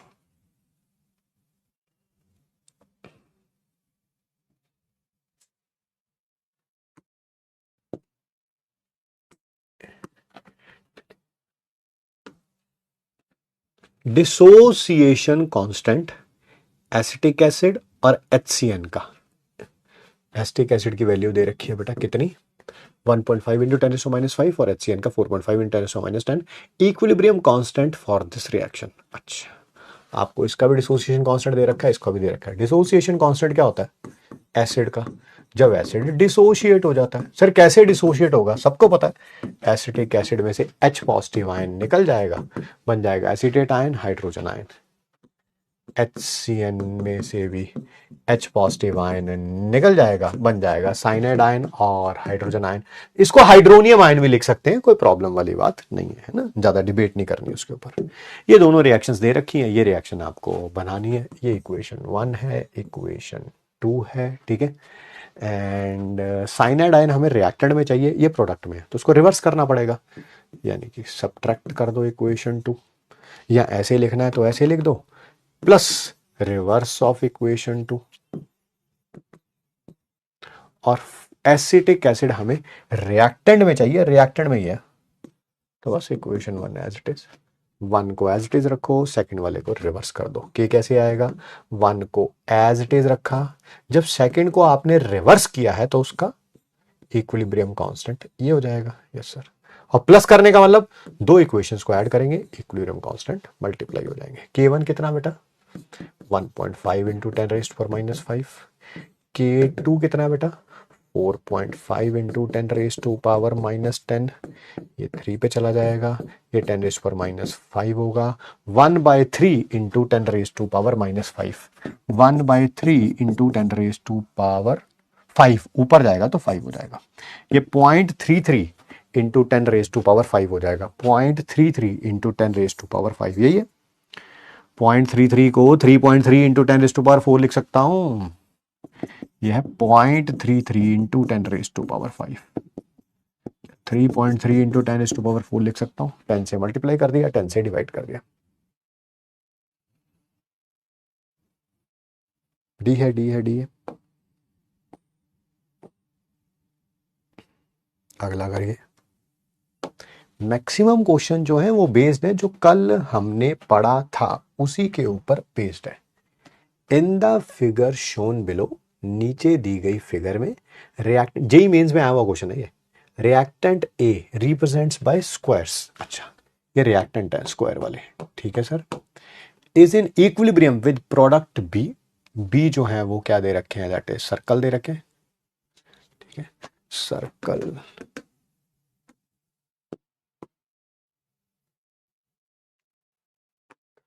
ठीक है। The equilibrium constant is, equilibrium constant क्या होगा, ऊपर प्रोडक्ट की कॉन्सेंट्रेशन, नीचे रिएक्टेंट की कॉन्सेंट्रेशन।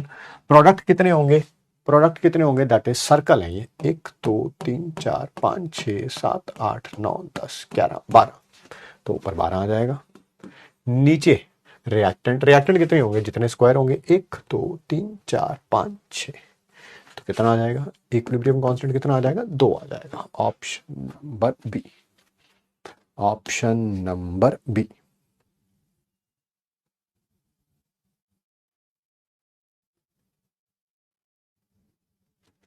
आगे बढ़े।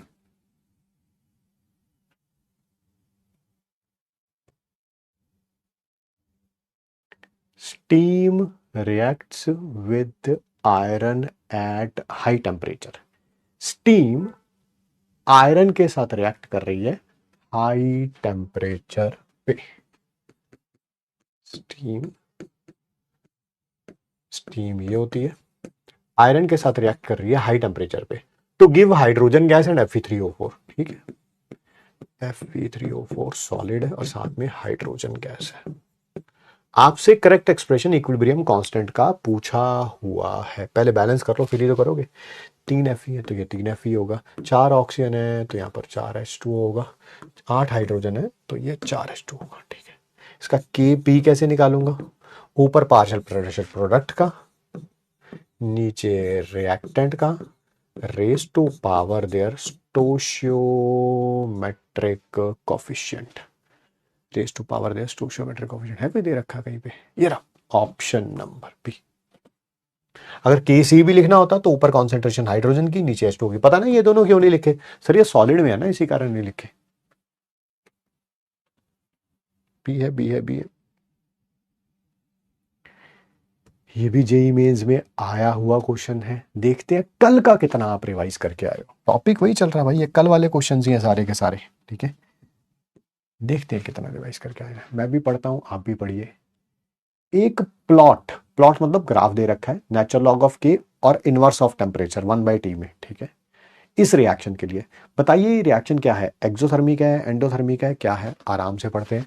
क्या कल हमने पढ़ा था, natural log of K is equal to natural log of A minus delta H by 2.303 RT, y is equal to C plus M X था। यानी कि अगर इसका ग्राफ बनाओगे, अगर इसका ग्राफ बनाओगे तो स्लोप नेगेटिव में है तो ये नीचे की तरफ जाना चाहिए। जनरल ग्राफ बनाया मैंने, जनरल। ठीक है, बट यहां पर तो सर स्लोप जो है वो ऊपर की तरफ, मतलब ऊपर की तरफ जा रहा है, तो स्लोप ऊपर की तरफ जा रहा है। ठीक है सर, ऊपर की तरफ जाने का मतलब है ये वैल्यू पॉजिटिव में आएगी। सर पॉजिटिव में कब आएगी, जब डेल्टा एच नेगेटिव में होगा। जब ये किस में होगा, नेगेटिव। बेटा ये अगर नेगेटिव में होगा, नेगेटिव को नेगेटिव से मल्टीप्लाई करोगे तभी तो पॉजिटिव आएगा। यस, तो ये जब नेगेटिव में कब होगा, जब रिएक्शन एक्सोथर्मिक होगी, ये होगा। सही है।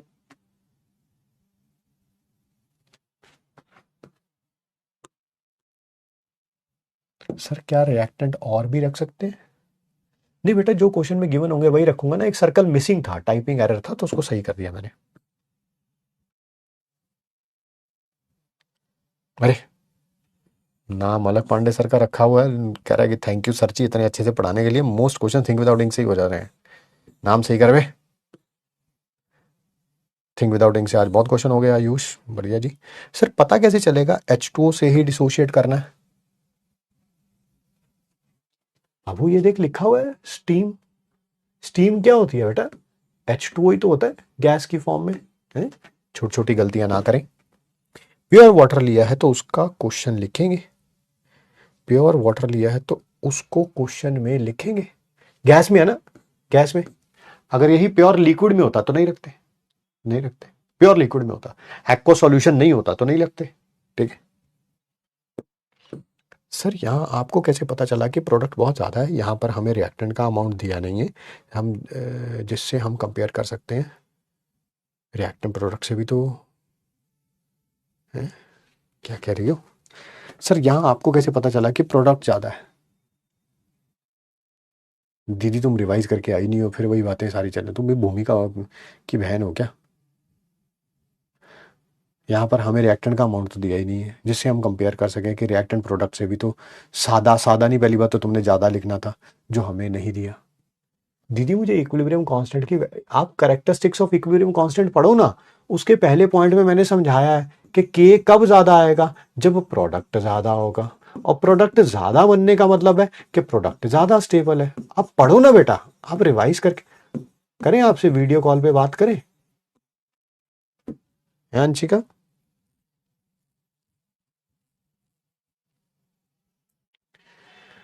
उरुस कह रही है जब x/y/z होता है, अब ये कौन सी x/y/z होता है? तो x/y इंटू 1/z होगा या x/z इंटू y होगा? पता नहीं बेटा, ये क्वेश्चन तुमने अपने मन में बनाया है।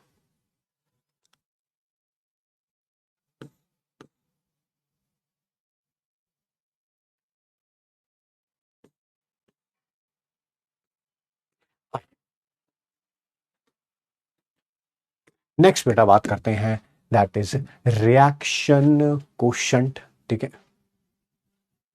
रिएक्शन कोशंट स्टार्ट करते हैं, पानी पी लेते हैं थोड़ा सा।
क्वेश्चंस में ना थोड़ा होलिस्टिक अप्रोच भी सीखा करो। जैसे मैं अभी पानी पीने के लिए गया था, मेरे दिमाग में कुछ आया, मैं कहा चलो आपसे शेयर करते हैं, है ना।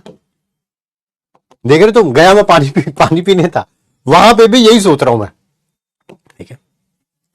जैसे अगर मैं स्टूडेंट होता, ऑब्वियसली मैं इस क्वेश्चन को सॉल्व तो करता ही करता, दैट इज क्वाइट ऑब्वियस, वो तो मैंने सॉल्व कर ही लिया। मैं इस क्वेश्चन से और क्या सीखता, है ना, कि दो एसिड दे रखे हैं, दोनों का डिसोसिएशन कांस्टेंट दे रखा है, इसका डिसोसिएशन कांस्टेंट कम है और इसका क्या है, ज्यादा। जिसका डिसोसिएशन कांस्टेंट ज्यादा होता है वो स्ट्रॉन्ग एसिड होता है, वो स्ट्रॉन्ग एसिड होता है, वो स्ट्रॉन्ग एसिड होता है। तो मैं कहीं जैसे मतलब कि मैं केमिस्ट्री पढ़ रहा हूं तो मेरा जो पॉइंट ऑफ व्यू है वो बड़ा हॉलिस्टिक है। मुझे इससे ये बात पता चल जाती है कि अच्छा एसिडिक एसिड जो है वो स्ट्रॉन्गर एसिड है as compare to HCN, as compare to HCN, ठीक है। तो आप सोचिए कि जब मैं क्वेश्चन सॉल्व कर रहा हूं तो मैं क्या सीख रहा हूं, है ना। एक तो क्वेश्चन सॉल्व करना है, क्वेश्चन सॉल्व करना तो है ही, दैट इज क्वाइट ऑब्वियस, वो तो एक, बट एक और चीज मैंने इससे सीख ली, ठीक है। अच्छा एक और चीज सीखते हैं, वैसे ये बात आप ऑर्गेनिक में सीखते हैं, बट चलिए यहीं पे बात कर लेते हैं। मान लो ऑर्गेनिक में यही क्वेश्चन आ जाता और प्रोडक्ट ना लिखा होता, आपसे लिखा होता कि प्रोडक्ट बनेगा या नहीं बनेगा। मैंने इस क्वेश्चन से सीखा कि एसिडिक एसिड स्ट्रॉन्ग एसिड है, इसका मतलब H पॉजिटिव आयन देगा। अगर H पॉजिटिव आयन देगा तो ये H पॉजिटिव आयन इसके पास चला जाएगा, पॉजिटिव नेगेटिव एक दूसरे के साथ जुड़ जाते हैं, बन जाएगा HCN और एसिडेट आयन। आप बस जो मेरी सोच है ना, आप धीरे धीरे धीरे उसको सीखिए, बस आप उसको सीखिए कि सर सोच क्या रहे हैं। थिंक विदाउट थिंक में आज देखा डाउट में बहुत सारे बच्चों ने लिखा सर हमने तो ऐसे कर लिया ऐसे कर लिया ऐसे कर लिया, वो धीरे धीरे डेवलप होगी, ठीक है।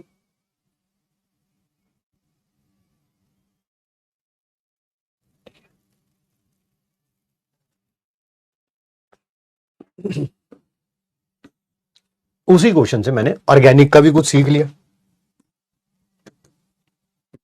ऐसा थोड़ा फिजिकल चल रही है, ऑर्गेनिक बाद में चलेगी, इनऑर्गेनिक उसके बाद चलेगी। अरे भैया ये पूरी केमिस्ट्री है यार, सोच पूरी केमिस्ट्री की तरह लगनी चाहिए, ठीक है।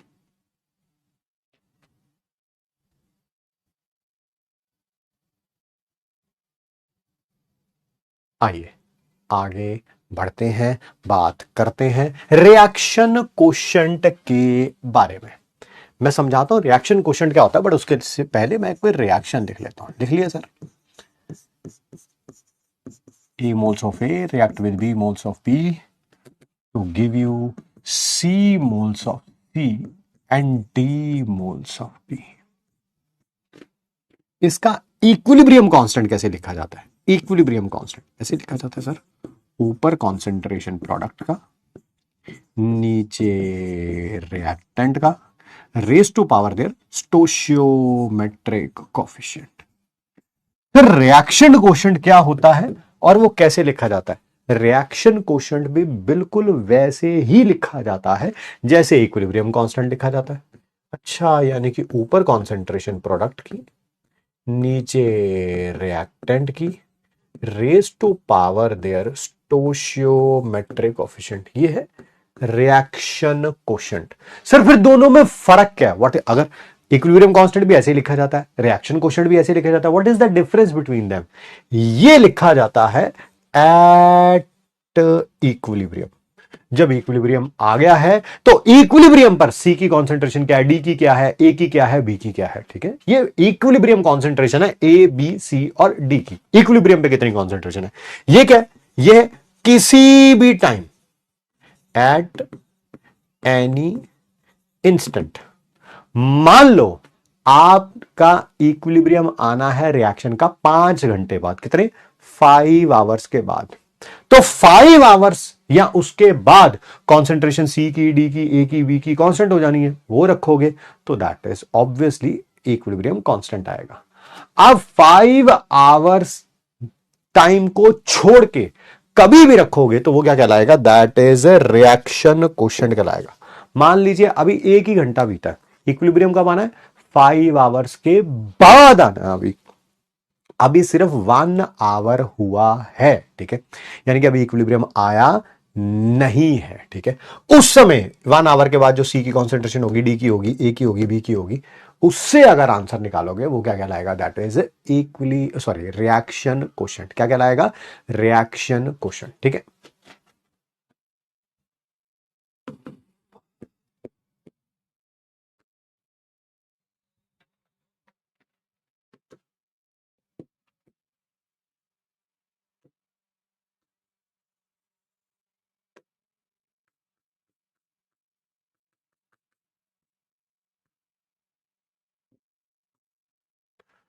मान लीजिए, ध्यान से सुनिएगा, मान लीजिए अभी जो है वो इक्विलिब्रियम आया नहीं है, नहीं है, नहीं है, यानी कि जो टाइम है वो लेस देन टी इक्विलिब्रियम, यानी कि प्रोडक्ट की कॉन्सेंट्रेशन क्या होगी? कम होगी। प्रोडक्ट अभी उतना नहीं बना होगा, प्रोडक्ट धीरे धीरे धीरे धीरे धीरे धीरे बनता है। ऐसे तो होता है, प्रोडक्ट की कॉन्सेंट्रेशन टाइम के साथ क्या होती है? इंक्रीज होती है, इक्विलिब्रियम पे मैक्सिमम होती है ना। अभी बन रहा है, बन रहा बन रहा बन रहा बन रहा बन रहा 5 आवर्स तक यहां आएगी कॉन्सेंट्रेशन, अभी तो कहीं यहीं पे होगी, यहीं पे होगी, ठीक है। तो ये वाली वैल्यू क्या होगी? कम। रिएक्टेंट अभी ज्यादा बचा होगा, ये ज्यादा, ये कम, ये ज्यादा। तो क्या आपको साफ पता चल रहा है? क्यूसी लेस देन केसी आएगा। बोलिए यस और नो। अगर टाइम उतना ही लिया है जितना टाइम इक्विलिब्रियम पे था, 5 आवर्स के बाद इक्विलिब्रियम आना था, ये 5 आवर्स के बाद की कॉन्सेंट्रेशन है, आप जो क्यूसी फाइंड आउट कर रहे हैं 5 आवर्स पे ही कर रहे हैं, यानी कि ये भी इक्विलिब्रियम कॉन्सेंट्रेशन ही है। 5 घंटे बाद इक्विलिब्रियम आना था, आ चुका है, ये भी इक्विलिब्रियम कॉन्सेंट्रेशन है। तो क्या क्यूसी और केसी इक्वल आएंगे? यस। टाइम जो लिया है इक्विलिब्रियम के टाइम से पहले का लिया है तो क्यूसी लेस देन केसी। टाइम इक्विलिब्रियम वाला लिया है तो क्यूसी इक्वल टू केसी। अगर हमने time greater than time equilibrium लिया है तो बताइए क्या लिखूं? क्या लिख सकता हूं? QC is equal to KC. क्या लिख सकता हूं? QC is equal to KC.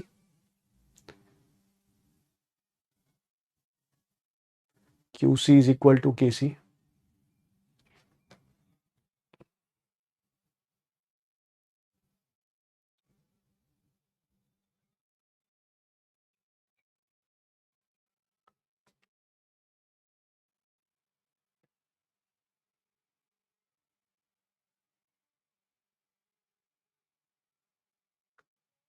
जितने भी बच्चे पढ़ाई के अलावा कोई भी चैट कर रहे हो, तू कहाँ से है, कहाँ से नहीं है, ठीक है, तेरा क्या हाल है, सब ब्लॉक कर दो, है ना।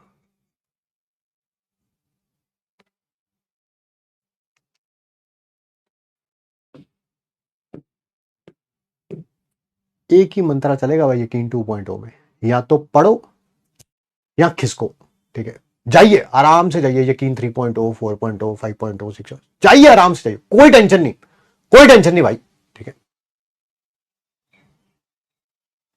यहां पर टाइम ग्रेटर देन भी होगा तब भी क्यूसी इज इक्वल टू केसी ही होगा भाई। अबे 5 घंटे बाद इक्विलिब्रियम आ गया, तब 5 घंटे के बाद 6 घंटे 7 घंटे 8 घंटे 9 घंटे 10 घंटे 12 घंटे बाद कभी कॉन्सेंट्रेशन चेंज थोड़ा होनी है, ये चेंज थोड़ा होनी है। इक्विलिब्रियम आ गया, इक्विलिब्रियम पे हर एक चीज की कॉन्सेंट्रेशन क्या हो जाती है? सेम हो जा, सॉरी कांस्टेंट हो जाती है। मैंने गलती से सेम वर्ड यूज कर दिया, वर्ड क्या यूज करना चाहिए? कांस्टेंट। भाई इक्विलिब्रियम आने पर सी की कॉन्सेंट्रेशन 3 मोलर थी, अब उसके बाद हमेशा 3 molar 3 molar 3 molar 3 molar 3 molar ही रहनी है हमेशा, चेंज थोड़ा होनी है, चेंज थोड़ा होनी है। तो 5 घंटे बाद अगर इक्विलिब्रियम आ गया तो अब 6 घंटे बाद भी क्यूसी ग्रेड एसी के इक्वल ही रहेगा, 7 घंटे बाद भी यही रहेगा, 8 घंटे के बाद क्योंकि ये चेंज थोड़ा हो रही है अब समय के साथ, ये चेंज थोड़ा हो रही है, इक्विलिब्रियम आने में कांस्टेंट हो जाती है ये, ठीक है। यस। अब जरा ध्यान से सुनिए,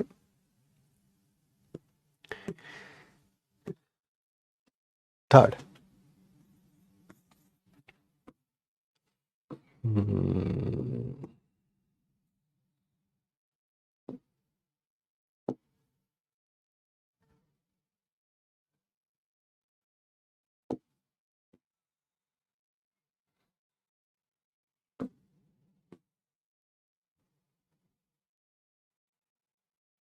ध्यान से सुनिएगा प्लीज। हाँ,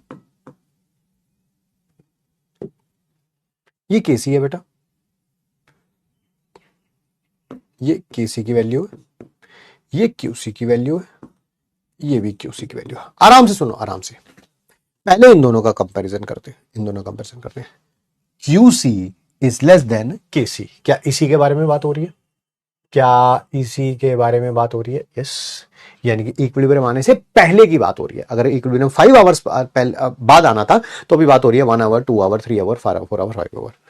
क्या उस समय इक्विलिब्रियम पे तो जितना रेट फॉरवर्ड रिएक्शन का होता है उतना ही रेट बैकवर्ड रिएक्शन का होता है। इक्विलिब्रियम से पहले बताओ मेरे को, पहले किसका रेट ज्यादा होता है? फॉरवर्ड का, बैकवर्ड का? फॉरवर्ड का ज्यादा होगा तो प्रोडक्ट ज्यादा बनेगा, बैकवर्ड का ज्यादा होगा तो रिएक्टेंट ज्यादा बनेगा। आप बताओ क्या होता है जब तक इक्विलिब्रियम नहीं आया? जब तक इक्विलिब्रियम नहीं आया, जब तक इक्विलिब्रियम नहीं आया तब तक किसका रेट ज्यादा होता है? फॉरवर्ड का ज्यादा होता है, बैकवर्ड का ज्यादा होता है?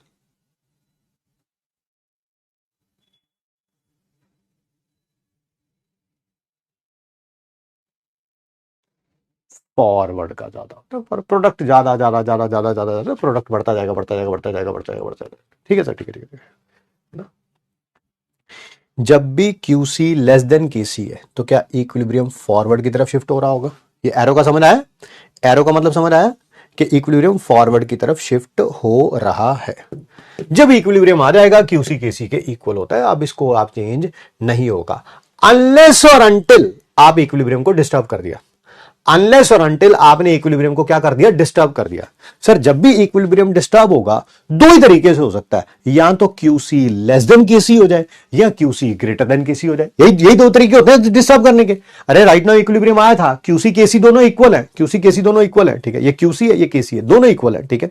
आप इक्विलिब्रियम डिस्टर्ब करेंगे, सर कैसे डिस्टर्ब करेंगे? अब भाई भाई मेरे को नहीं पता यार, प्रेशर इंक्रीज करके, प्रेशर डिक्रीज करके, वॉल्यूम इंक्रीज करके, डिक्रीज करके, रिएक्टेंट के गैसियस मोल बढ़ा दिए कम कर दिए, प्रोडक्ट के बढ़ा दिए कम कर, वो नहीं मेरे को पता, पर मेरे को डिस्टर्ब ऐसे ही होगा, या तो आप QC लेस देन KC होगा या QC ग्रेटर देन KC होगा। यही दो तरीके हो सकते हैं, तीसरा कोई तरीका हो नहीं सकता। Sir QC less than KC की तरफ गया तो इक्विलिब्रियम किधर जाएगा, फॉरवर्ड की तरफ। किधर जाएगा, फॉरवर्ड की तरफ। आपने बता दिया है ना, दोबारा QC इक्वल टू KC आ जाएगा। अगर QC ग्रेटर देन KC हो गया, QC ग्रेटर देन KC हो गया तो इक्विलिब्रियम किधर शिफ्ट होगा? अगर QC ग्रेटर देन KC हो गया तो इक्विलिब्रियम किधर शिफ्ट होगा? फॉरवर्ड के बैकवर्ड? फॉरवर्ड के backward? QC less than KC है तो फॉरवर्ड की तरफ जा रहा है, बिल्कुल बिल्कुल बिल्कुल, KC के इक्वल आ जाएगा। QC ग्रेटर देन KC हो गया तो किधर जाएगा? बैकवर्ड की तरफ जाएगा, है ना, बैकवर्ड की तरफ जाएगा, बैकवर्ड के, ताकि दोबारा QC किसके इक्वल आ जाए, KC के इक्वल आ जाए। तो यानी कि अगर QC ग्रेटर देन KC है, ये बड़ा है ये छोटा है, तो इक्विलिब्रियम किधर जाएगा? बैकवर्ड की तरफ। ये जो मैंने ग्राफ बनाया है इसी को यहां पे लिख रहा हूं। अगर QC लेस देन KC है तो इक्विलिब्रियम किधर जाएगा? इक्विलिब्रियम किधर शिफ्ट होगा? सर फॉरवर्ड की तरफ।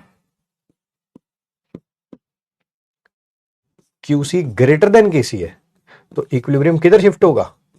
सर बैकवर्ड की तरफ, है ना, ताकि दोबारा QC greater than equal to KC आ जाए। बस यही तीन चीजें बतानी थी भाई।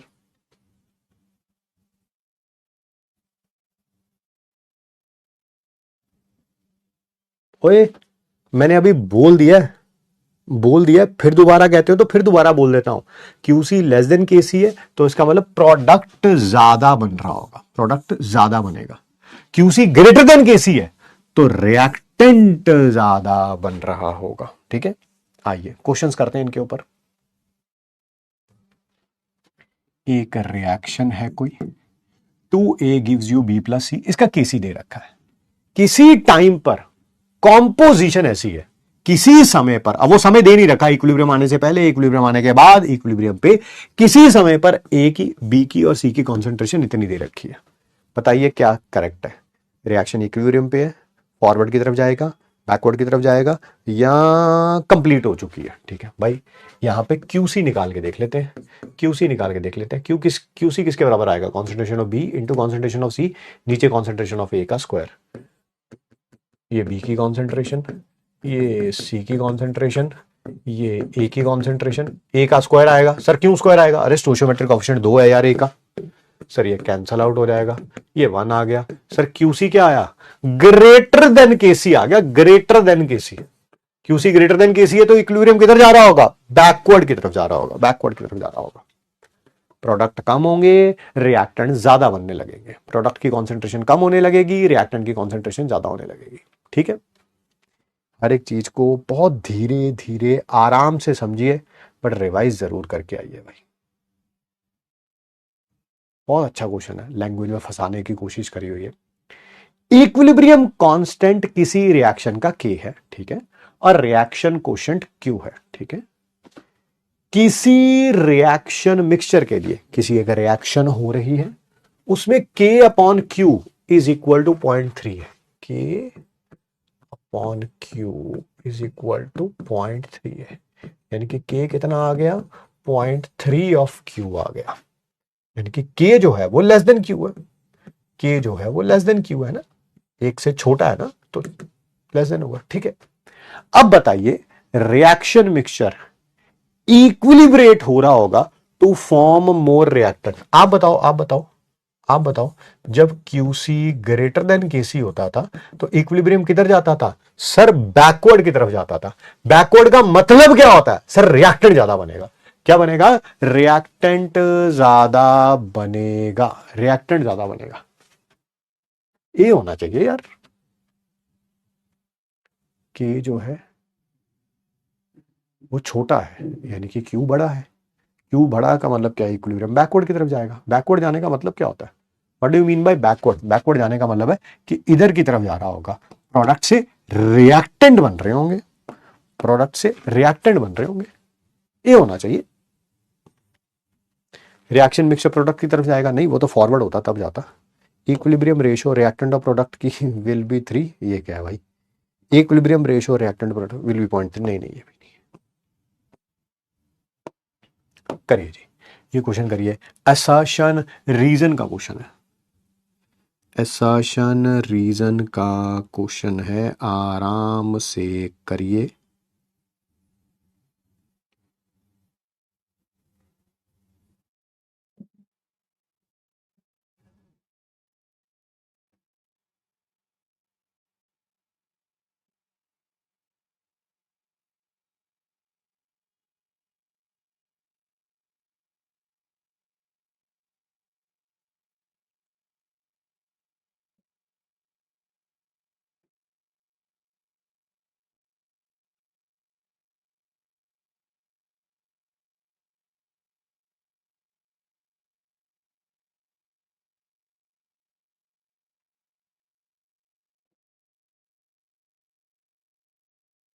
Reaction quotient is defined in the same way as equilibrium constant at any state of the reaction। हाँ, रिएक्शन क्वेश्चन बिल्कुल वैसे ही होता है, ऊपर कॉन्सेंट्रेशन प्रोडक्ट की, नीचे रिएक्टेंट की, raise to power their stoichiometric coefficient, ये तो करेक्ट है।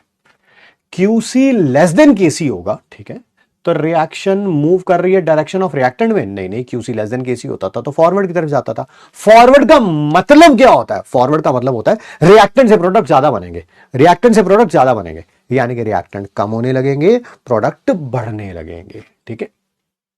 तो reaction moves in direction of reactant, नहीं सर ये गलत है, प्रोडक्ट की तरफ आना चाहिए। अगर यहाँ पे प्रोडक्ट लिखा होता तब सही होता। असर्शन करेक्ट है, रीजन इनकरेक्ट है। छोटी छोटी बातें करते हैं। सबसे पहले है होमोजीनियस इक्विलिब्रियम। होमोजीनियस इक्विलिब्रियम की सिर्फ डेफिनेशन सुन लीजिए, आपको डेफिनेशन से ही समझ आ जाएगा। एक ऐसी इक्विलिब्रियम कंडीशन जिसमें रिएक्टेंट और प्रोडक्ट सेम स्टेट लिखा हुआ है, स्टेट तो गलत हो गया भाई, डेफिनेशन मैं लिख रहा हूं, ये डेफिनेशन नहीं है, क्योंकि अगर ये डेफिनेशन को करेक्ट मानेंगे,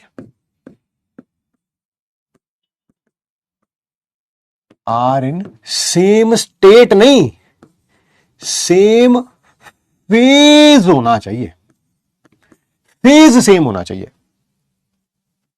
जैसे पानी है, अल्कोहल है, आप दोनों को मिक्स करिए, पानी और अल्कोहल मिक्सेबल होते हैं। मिक्सेबल का मतलब क्या होता है? मिक्स हो जाते हैं। मिक्स होने के बाद आपको पता नहीं चलता, मिक्स होने के बाद आपको पता नहीं चलता कौन पानी है कौन अल्कोहल है, तो उसे बोलेंगे सेम फेस है। क्या बोलेंगे? सेम फेस है, ठीक है। जब रिएक्टेंट और प्रोडक्ट सेम फेज में होंगे तब आप क्या बोलेंगे कि क्या है? That is homogeneous equilibrium. Sir कैसे पता चलेगा? मैं बताता हूं।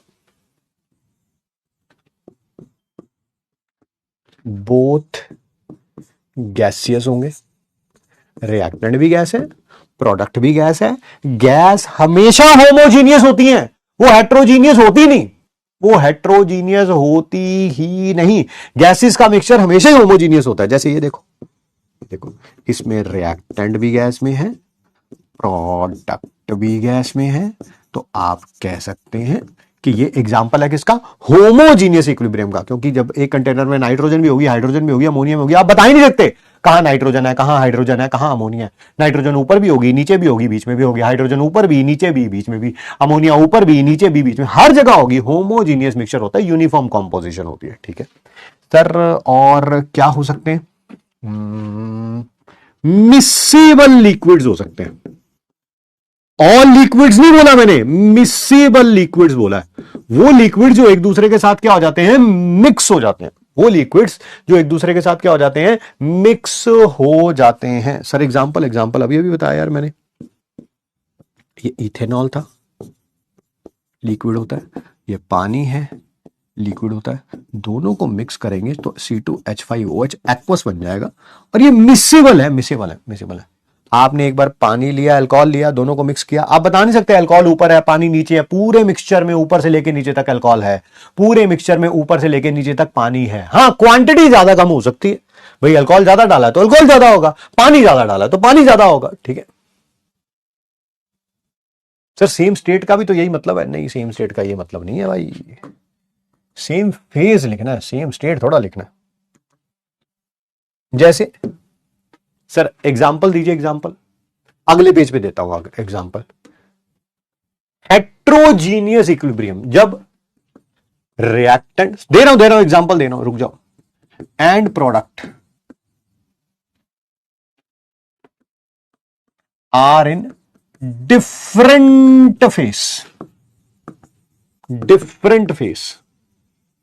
सर एग्जाम्पल ये देखो, एक तो इमिसेबल लिक्विड्स, आपने दो लिक्विड्स लिए और वो एक दूसरे के साथ मिक्स नहीं हो रहे हैं तो वो इमिसेबल होगा, ठीक है।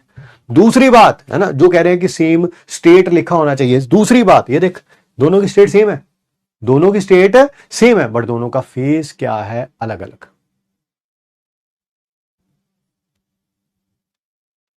वाटर एंड ऑयल हो गया, ठीक है। अच्छा, डिफरेंट सॉलिड्स, सॉलिड्स तो मान लो एक रिएक्शन मिक्सचर के अंदर दो सॉलिड्स हैं, वो हमेशा ही हेट्रोजीनियस होंगे। हर एक सॉलिड का अपना फेस अलग होता है।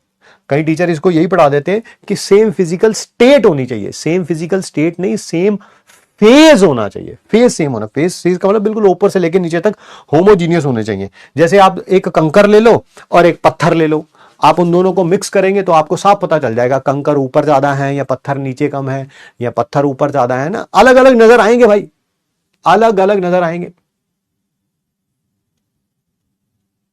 फैट प्लस वाटर इमिसिबल है बिल्कुल, वाटर एंड ऑयल इमिसिबल है। एलॉयज तो होते ही सॉलिड्स का मिक्सचर है, वो भी इमिसिबल है, ठीक है। एंड डिफरेंट फिजिकल स्टेट होगी, वो तो पक्का ही होंगे यार, उनमें तो कोई दो राय नहीं है। एक गैस है और एक सॉलिड है, वो तो होंगे हेट्रोजीनियस, वो तो बताने वाले। जैसे ये देखो, ये कार्बन सॉलिड प्लस वो NO2 gas gives you 1 CO2 gas,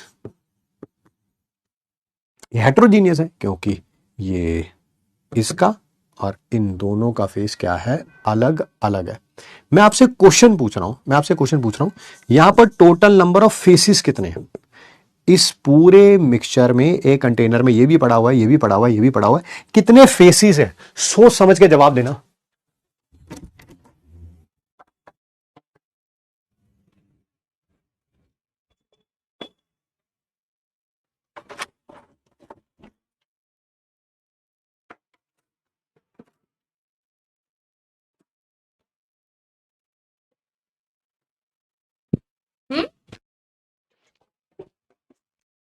नहीं, वो क्यों रहेगा, तो चुप करके बैठे आप।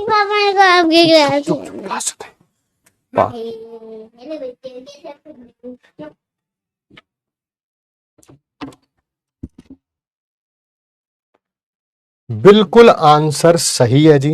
यहां पर सॉलिड स्टेट भी दो है ना, एक सॉलिड है और एक गैस है, फेस भी दो ही है। फिर कैसे फेस दो? एक तो हर एक सॉलिड का अपना फेस होता है यार, हर एक सॉलिड का अपना फेस होता है। एक फेस तो ये हो गया पक्का, क्योंकि एक ही सॉलिड है तो एक फेस बोल दिया। और गैसेस आपस में होमोजीनियस मिक्सचर बनाती हैं, उनका एक फेस होता है, उनका एक फेस होता है। यहां पर बताना कितने फेस हैं, कितने फेस हैं, कितने फेस हैं, ये पूछा है। दूसरा क्वेश्चन ये पूछा कि ये होमोजीनियस है कि हेट्रोजीनियस है, होमोजीनियस है कि हेट्रोजीनियस है। चुप करो वे, चुप करो, तुम इधर ध्यान दो, ये ज्यादा इंपॉर्टेंट है।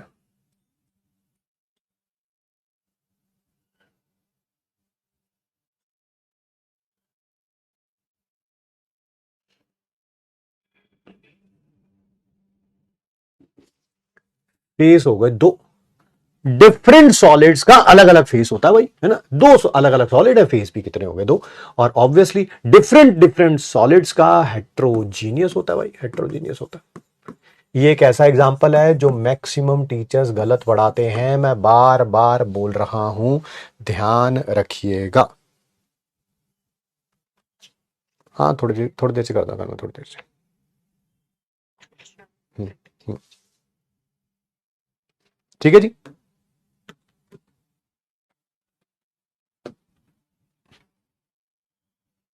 आइए, बात करनी है हमें डिग्री ऑफ डिसोसिएशन के बारे में, जिसको हम अल्फा से लिखते हैं।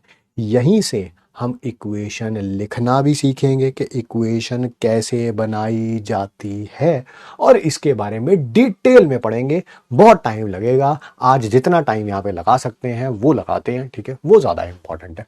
सबसे पहले बात करेंगे हम कि डिग्री ऑफ डिसोसिएशन हम बोलते किसे हैं। आज क्वेश्चंस दे दूंगा आप लोगों को, कम से कम लिख के ले आइएगा। डिग्री ऑफ डिसोसिएशन बोलते किसे हैं, ठीक है, यही है यार, number of moles dissociated, dissociated divided by moles taken. मान लीजिए आपने किसी रिएक्टेंट के 5 मोल्स लिए थे। कितने लिए थे? 5 मोल्स। यहां 5 स्टार ट्रिक बताएंगे, पहले पढ़ाने दो, अभी टाइम है, ठीक है। 5 मोल लिए थे, उसमें से 2 मोल रिएक्ट कर गए। कितने रिएक्ट कर गए? 5 मोल लिए थे, 2 मोल रिएक्ट कर गए। तो डिग्री ऑफ डिसोसिएशन कितनी होगी? 2 डिवाइडेड बाय 5। 2 डिवाइडेड बाय 5, ठीक है। जो मोल्स डिसोशिएटेड है मैं उनको एक्स से लिखूंगा, जो मोल्स लिए थे उनको सी से लिखूंगा, है ना। यानी कि जो मैंने 5 लिया है, 5 वो सी है, जितने मोल डिसोशिएट हुए एक्स वो कितना है? 2। सर परसेंटेज डिसोसिएशन निकालने के लिए आ जाए तो that is alpha into 100, that is alpha into 100। आइए इसी की हेल्प से इक्वेशन बनाना सीखते हैं। यहां पर MIT में अभी कंप्लीट करूंगा, आप भी आधा पेज छोड़ दीजिए, ठीक है। मैं पहले इक्वेशन बनाना सिखाता हूं, फिर यहां पे वापस आऊंगा। मैं रिपीट कर रहा हूं, मैं यहां पर वापस आऊंगा, ठीक है। अभी मैं आपको इक्वेशन बनाना सिखा रहा हूं, क्योंकि इसमें अभी बहुत सारी चीजें और बतानी है। सर बस सिखाइए। अगले अब 5 7 10 मिनट चैट बॉक्स पे ध्यान मत दीजिएगा, इधर ध्यान दीजिएगा। सीखने वाली चीजें हैं, जितना ज्यादा इधर ध्यान देंगे उतना समझ पाएंगे, उतनी क्लैरिटी आएगी, उतने अच्छे तरीके से क्वेश्चन कर पाएंगे, ठीक है। मैं अभी चैट बॉक्स बंद कर रहा हूं, आपकी इच्छा है, आप बड़े होके क्या बनना चाहते हैं?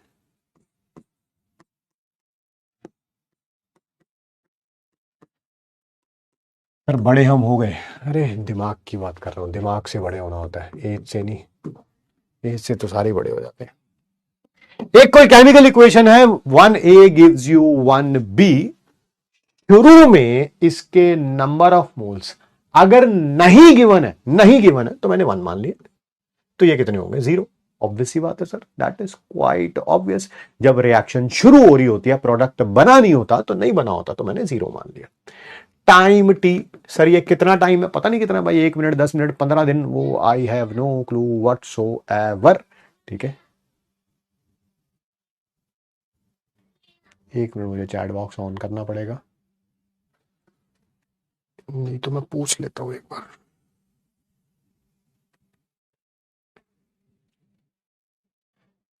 क्या पूछ रहे हो? अभी तुम्हारे सामने पूछूंगा, 1 मिनट रुक जाओ। कैमरा थोड़ा सा कटा हुआ है क्या साइड से? नहीं सर। पूरी स्क्रीन नजर आ रही है ना? आपको पूरी स्क्रीन नजर आ रही है? जी सर। ठीक है, ओके ओके। हाँ कटा हुआ ना लेफ्ट साइड से? हाँ हाँ हाँ हाँ, तो ये बात बतानी चाहिए ना आपको।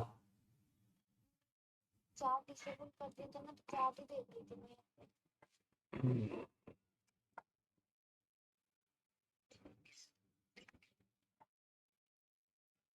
एक मिनट रुक जाओ।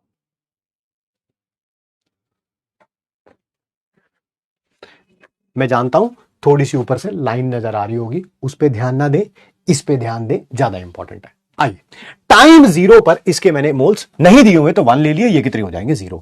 टाइम टी मुझे नहीं पता ये टाइम टी कितना है भाई, ये तो रिएक्शन पे डिपेंड करेगा। जब इक्विलिब्रियम आएगा पता चले ये 1 मिनट है, 1 दिन है, 1 जिंदगी है, पूरा ब्रह्मांड जितनी वैल्यू है मुझे नहीं पता है, वो तो समय बताएगा। ठीक है, इस टाइम टी पर इसके जितने भी मोल्स थे उसमें से x मोल्स ए के रिएक्ट कर गए। कितने रिएक्ट कर गए? x। तो बताओ बचा कितना होगा भाई? था कितना? 1 मोल। रिएक्ट कितना कर गया? x मोल। बचा कितना होगा? 1 माइनस एक्स। इसके 1 से 1 बनता है, इसके कितने रिएक्ट कर गए? x रिएक्ट कर गए, तो ये कितना बनेगा? x बनेगा। बहुत बढ़िया। क्या हमने जस्ट पिछले पेज पे पढ़ा है अल्फा किसके बराबर था? x बाय सी। तो x किसके बराबर आ जाएगा? c alpha. c क्या था? Initial concentration. कितनी कॉन्सेंट्रेशन थी इनिशियल? कितने नंबर ऑफ मोल्स थे? That is 1। तो x किसके बराबर आ गया? अल्फा के। x किसके बराबर आ गया? अल्फा के। तो ये कितना हो जाएगा? 1 माइनस अल्फा अल्फा। सर ये तो नंबर ऑफ मोल्स है ए के इक्विलिब्रियम पे, ये तो नंबर ऑफ मोल्स है बी के इक्विलिब्रियम पे। अगर आपको केसी निकालना है तो आपको कॉन्सेंट्रेशन पता होनी चाहिए। कॉन्सेंट्रेशन कैसे निकालते हैं भाई? नंबर ऑफ मोल्स को वॉल्यूम से डिवाइड कर ले। ये कर लिया सर, ये आ गया बी की कॉन्सेंट्रेशन, ये आ गई ए की concentration. 1 minus alpha divided by V, वो ऊपर चला जाएगा। सर वी से वी कैंसल आउट हो गया। बिल्कुल, केसी किसके बराबर हो गया? Alpha upon 1 plus alpha. बिल्कुल सर, इस इक्वेशन को बनाना आ गया। अरे भाई अभी तो हमने एक एग्जांपल किया है। ऐसा करते हैं, इसी एग्जांपल को दोबारा करते हैं। अब की बार इनिशियल कॉन्सेंट्रेशन, इनिशियल मोल्स 1 नहीं है, सी है। कितने? सी। अब सी कुछ भी हो सकता है, 2 3 4 5, 1 भी हो सकता है, कोई बहुत बड़ी बात थोड़ा यार। ये 0 हो गया, फिर वही x डिसोशिएट हो गया, c माइनस एक्स, ये x। बिल्कुल वही कर रहा हूं भाई, बस 1 की जगह c रख दिया, बस 1 की जगह c रख दिया, x की जगह c alpha, c 1 minus alpha हो जाएगा। सर वॉल्यूम से डिवाइड कर दोगे तो कॉन्सेंट्रेशन आ जाएगी। रखना जरा, केसी रखना। ऊपर प्रोडक्ट की कॉन्सेंट्रेशन, नीचे रिएक्टेंट की कॉन्सेंट्रेशन। वी ऊपर चला जाएगा, वी से वी कैंसल आउट, सी से सी कैंसल आउट। आ गया alpha upon 1 minus alpha. Sir बिल्कुल, ओए ये मैंने गलती से 1 माइनस अल्फा था। ठीक है, ये आ गया सर, आ गया। कोई प्रॉब्लम तो नहीं यहां तक? कोई प्रॉब्लम तो नहीं यहां तक? यस के लिए वाई, नो के लिए एन। कोई प्रॉब्लम नहीं है तो नो लिखेंगे, प्रॉब्लम नहीं है तो नो लिखेंगे। कैमरा फ्रेम सेट कर दीजिए। मैं कहां से करूंगा कैमरा फ्रेम सेट? मुझे करना आता होगा, मैं कहीं कैमरा मैन ना लग जाता। ये थोड़ा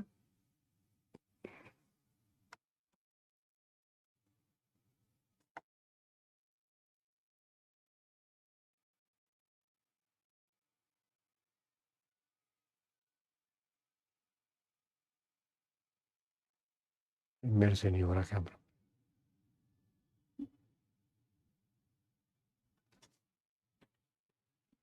चैट बॉक्स खोल दे भाई, चैट बॉक्स खोल दे। नहीं प्रॉब्लम है, सब ठीक है। दोबारा मैं बंद कर रहा हूं इसको, चैट बॉक्स को। ठीक है, मान लीजिए कुछ ऐसा हो रहा है, 1a gives you 2b, time 0 पे ये c है, ये 0 है। टाइम t पे x डिसोशिएट हो गया, c माइनस एक्स। 1 से 2 बनते हैं, इसके x डिसोशिएट हुए हैं तो ये 2x बनेगा। c minus C alpha, 2c alpha. Sir v से डिवाइड कर दो, कर दिया v से डिवाइड। सर ये c 1 minus alpha by V है। बिल्कुल जी बिल्कुल, आप सही कह रहे हैं। निकाल लो इसका केसी। ऊपर प्रोडक्ट की कॉन्सेंट्रेशन, नीचे रिएक्टेंट की कॉन्सेंट्रेशन। v ऊपर चला जाएगा, v से v cancel out. Sir c से c cancel out. 2 alpha upon 1 minus alpha. बढ़िया, ये क्लियर? ऐसे कुछ भी कर सकता हूं, 1a से 2b, 1a से 3b, 1a से 4b, कुछ भी कर सकता हूं। हाँ सर कर सकते हैं, कोई प्रॉब्लम तो नहीं। ये c, ये 0, ये c माइनस एक्स, ये 4x, c minus C alpha, 4c alpha. v से डिवाइड कर देंगे, kc कितना आ गया? 4c alpha by v। यहां पर c कॉमन निकाल लिया, 1 minus alpha by v। v से v कैंसल आउट हो गया, c से c कैंसल आउट हो गया। सी से सी कैंसल आउट हो गया, आ गया 4 अल्फा अपॉन 1 माइनस अल्फा। क्या ये आप सबको क्लियर है? यस के लिए वाई, नो के लिए एन। यस के लिए वाई, नो के लिए, किसी के लिए भी बना सकते हो ये इक्वेशन, किसी के लिए भी ये इक्वेशन बना सकते हो, हां या ना, कुछ जवाब दीजिए।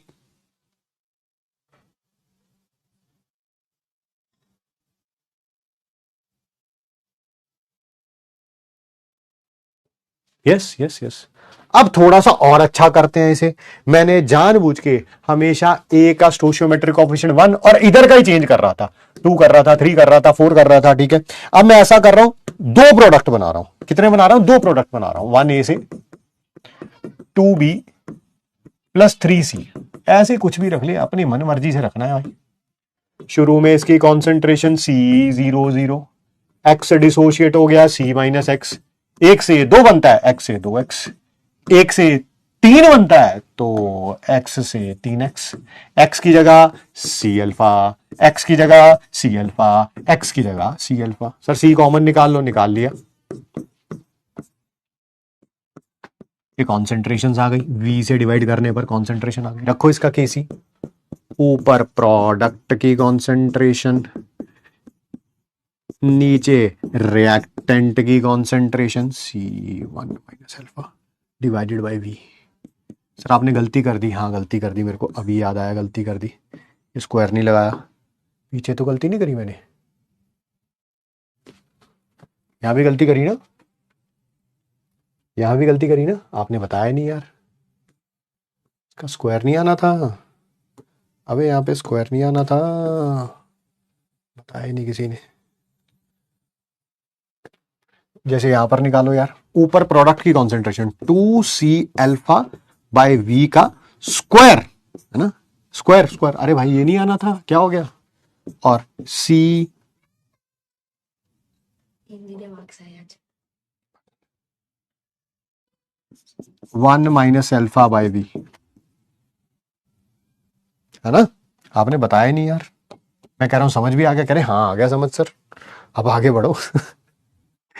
आओ चलो इसको सॉल्व करते हैं। कितना बन जाएगा? 2 2 सा कितना होता है? 4। C square alpha square, C square, यहां C स्क्वायर आना था, एक C कैंसल आउट हो गया तो अकेला C लिखूंगा, अल्फा स्क्वायर V स्क्वायर, और यहां V है, V स्क्वायर और यहां V है, एक V कैंसल आउट हो गया। इसको करना जरा, इसको करना, इसको करना। 4C अल्फा बाय V की पावर 4, और ये C 1 minus alpha by V।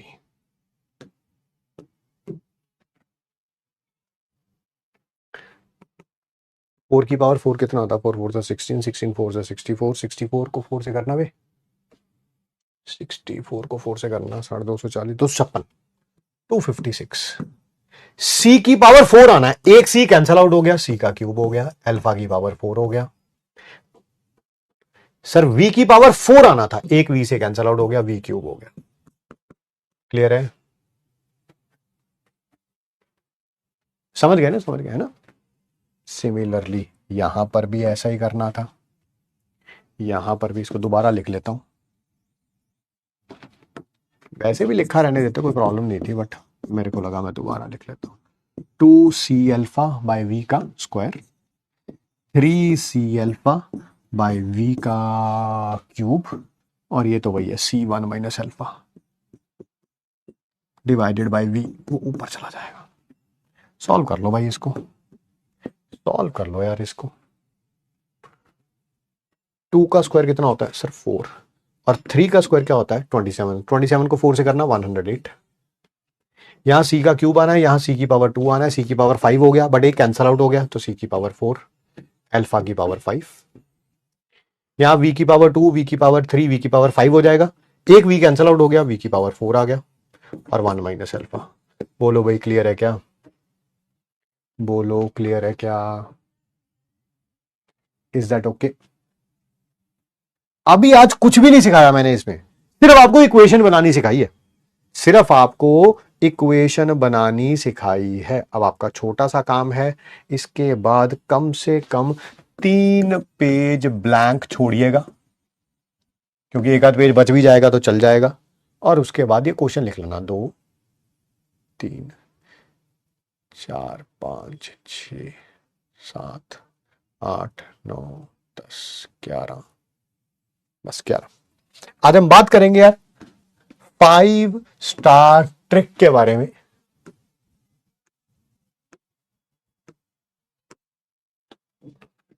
अब जरा ध्यान से सुनिए और समझिए, ठीक है।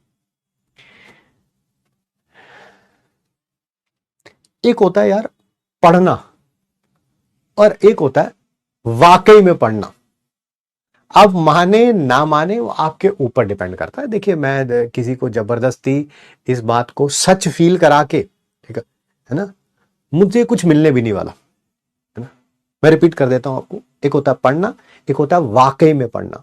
दोनों में बड़ा अंतर होता है। क्या आप इस बात से 100% आई वुड से 90-95% एग्री करते हैं कि मैक्सिमम बच्चे तैयारी कर रहे हैं? मैंने ये नहीं कहा मैक्सिमम बच्चों का रिजल्ट आएगा, मैंने बोला मैक्सिमम बच्चे तैयारी कर रहे हैं, ठीक है। और अगर आप किसी से भी, आप में से कोई सा भी अगर मेरे से मिल जाएगा रास्ते में और पूछेगा कि सर मैं तैयारी कर रहा हूं सर, मैं कितने घंटे पढ़ता है सर मैं क्लास होने के बाद ना 8 घंटे पढ़ता हूं, 9 घंटे पढ़ता हूं। देखिए, मैं ना ये सारे फेसेस से गुजर चुका हूं, है ना, बीन देयर डन दैट, ठीक है। तो आपको पता होता है कि क्या सच्चाई है और क्या नहीं है।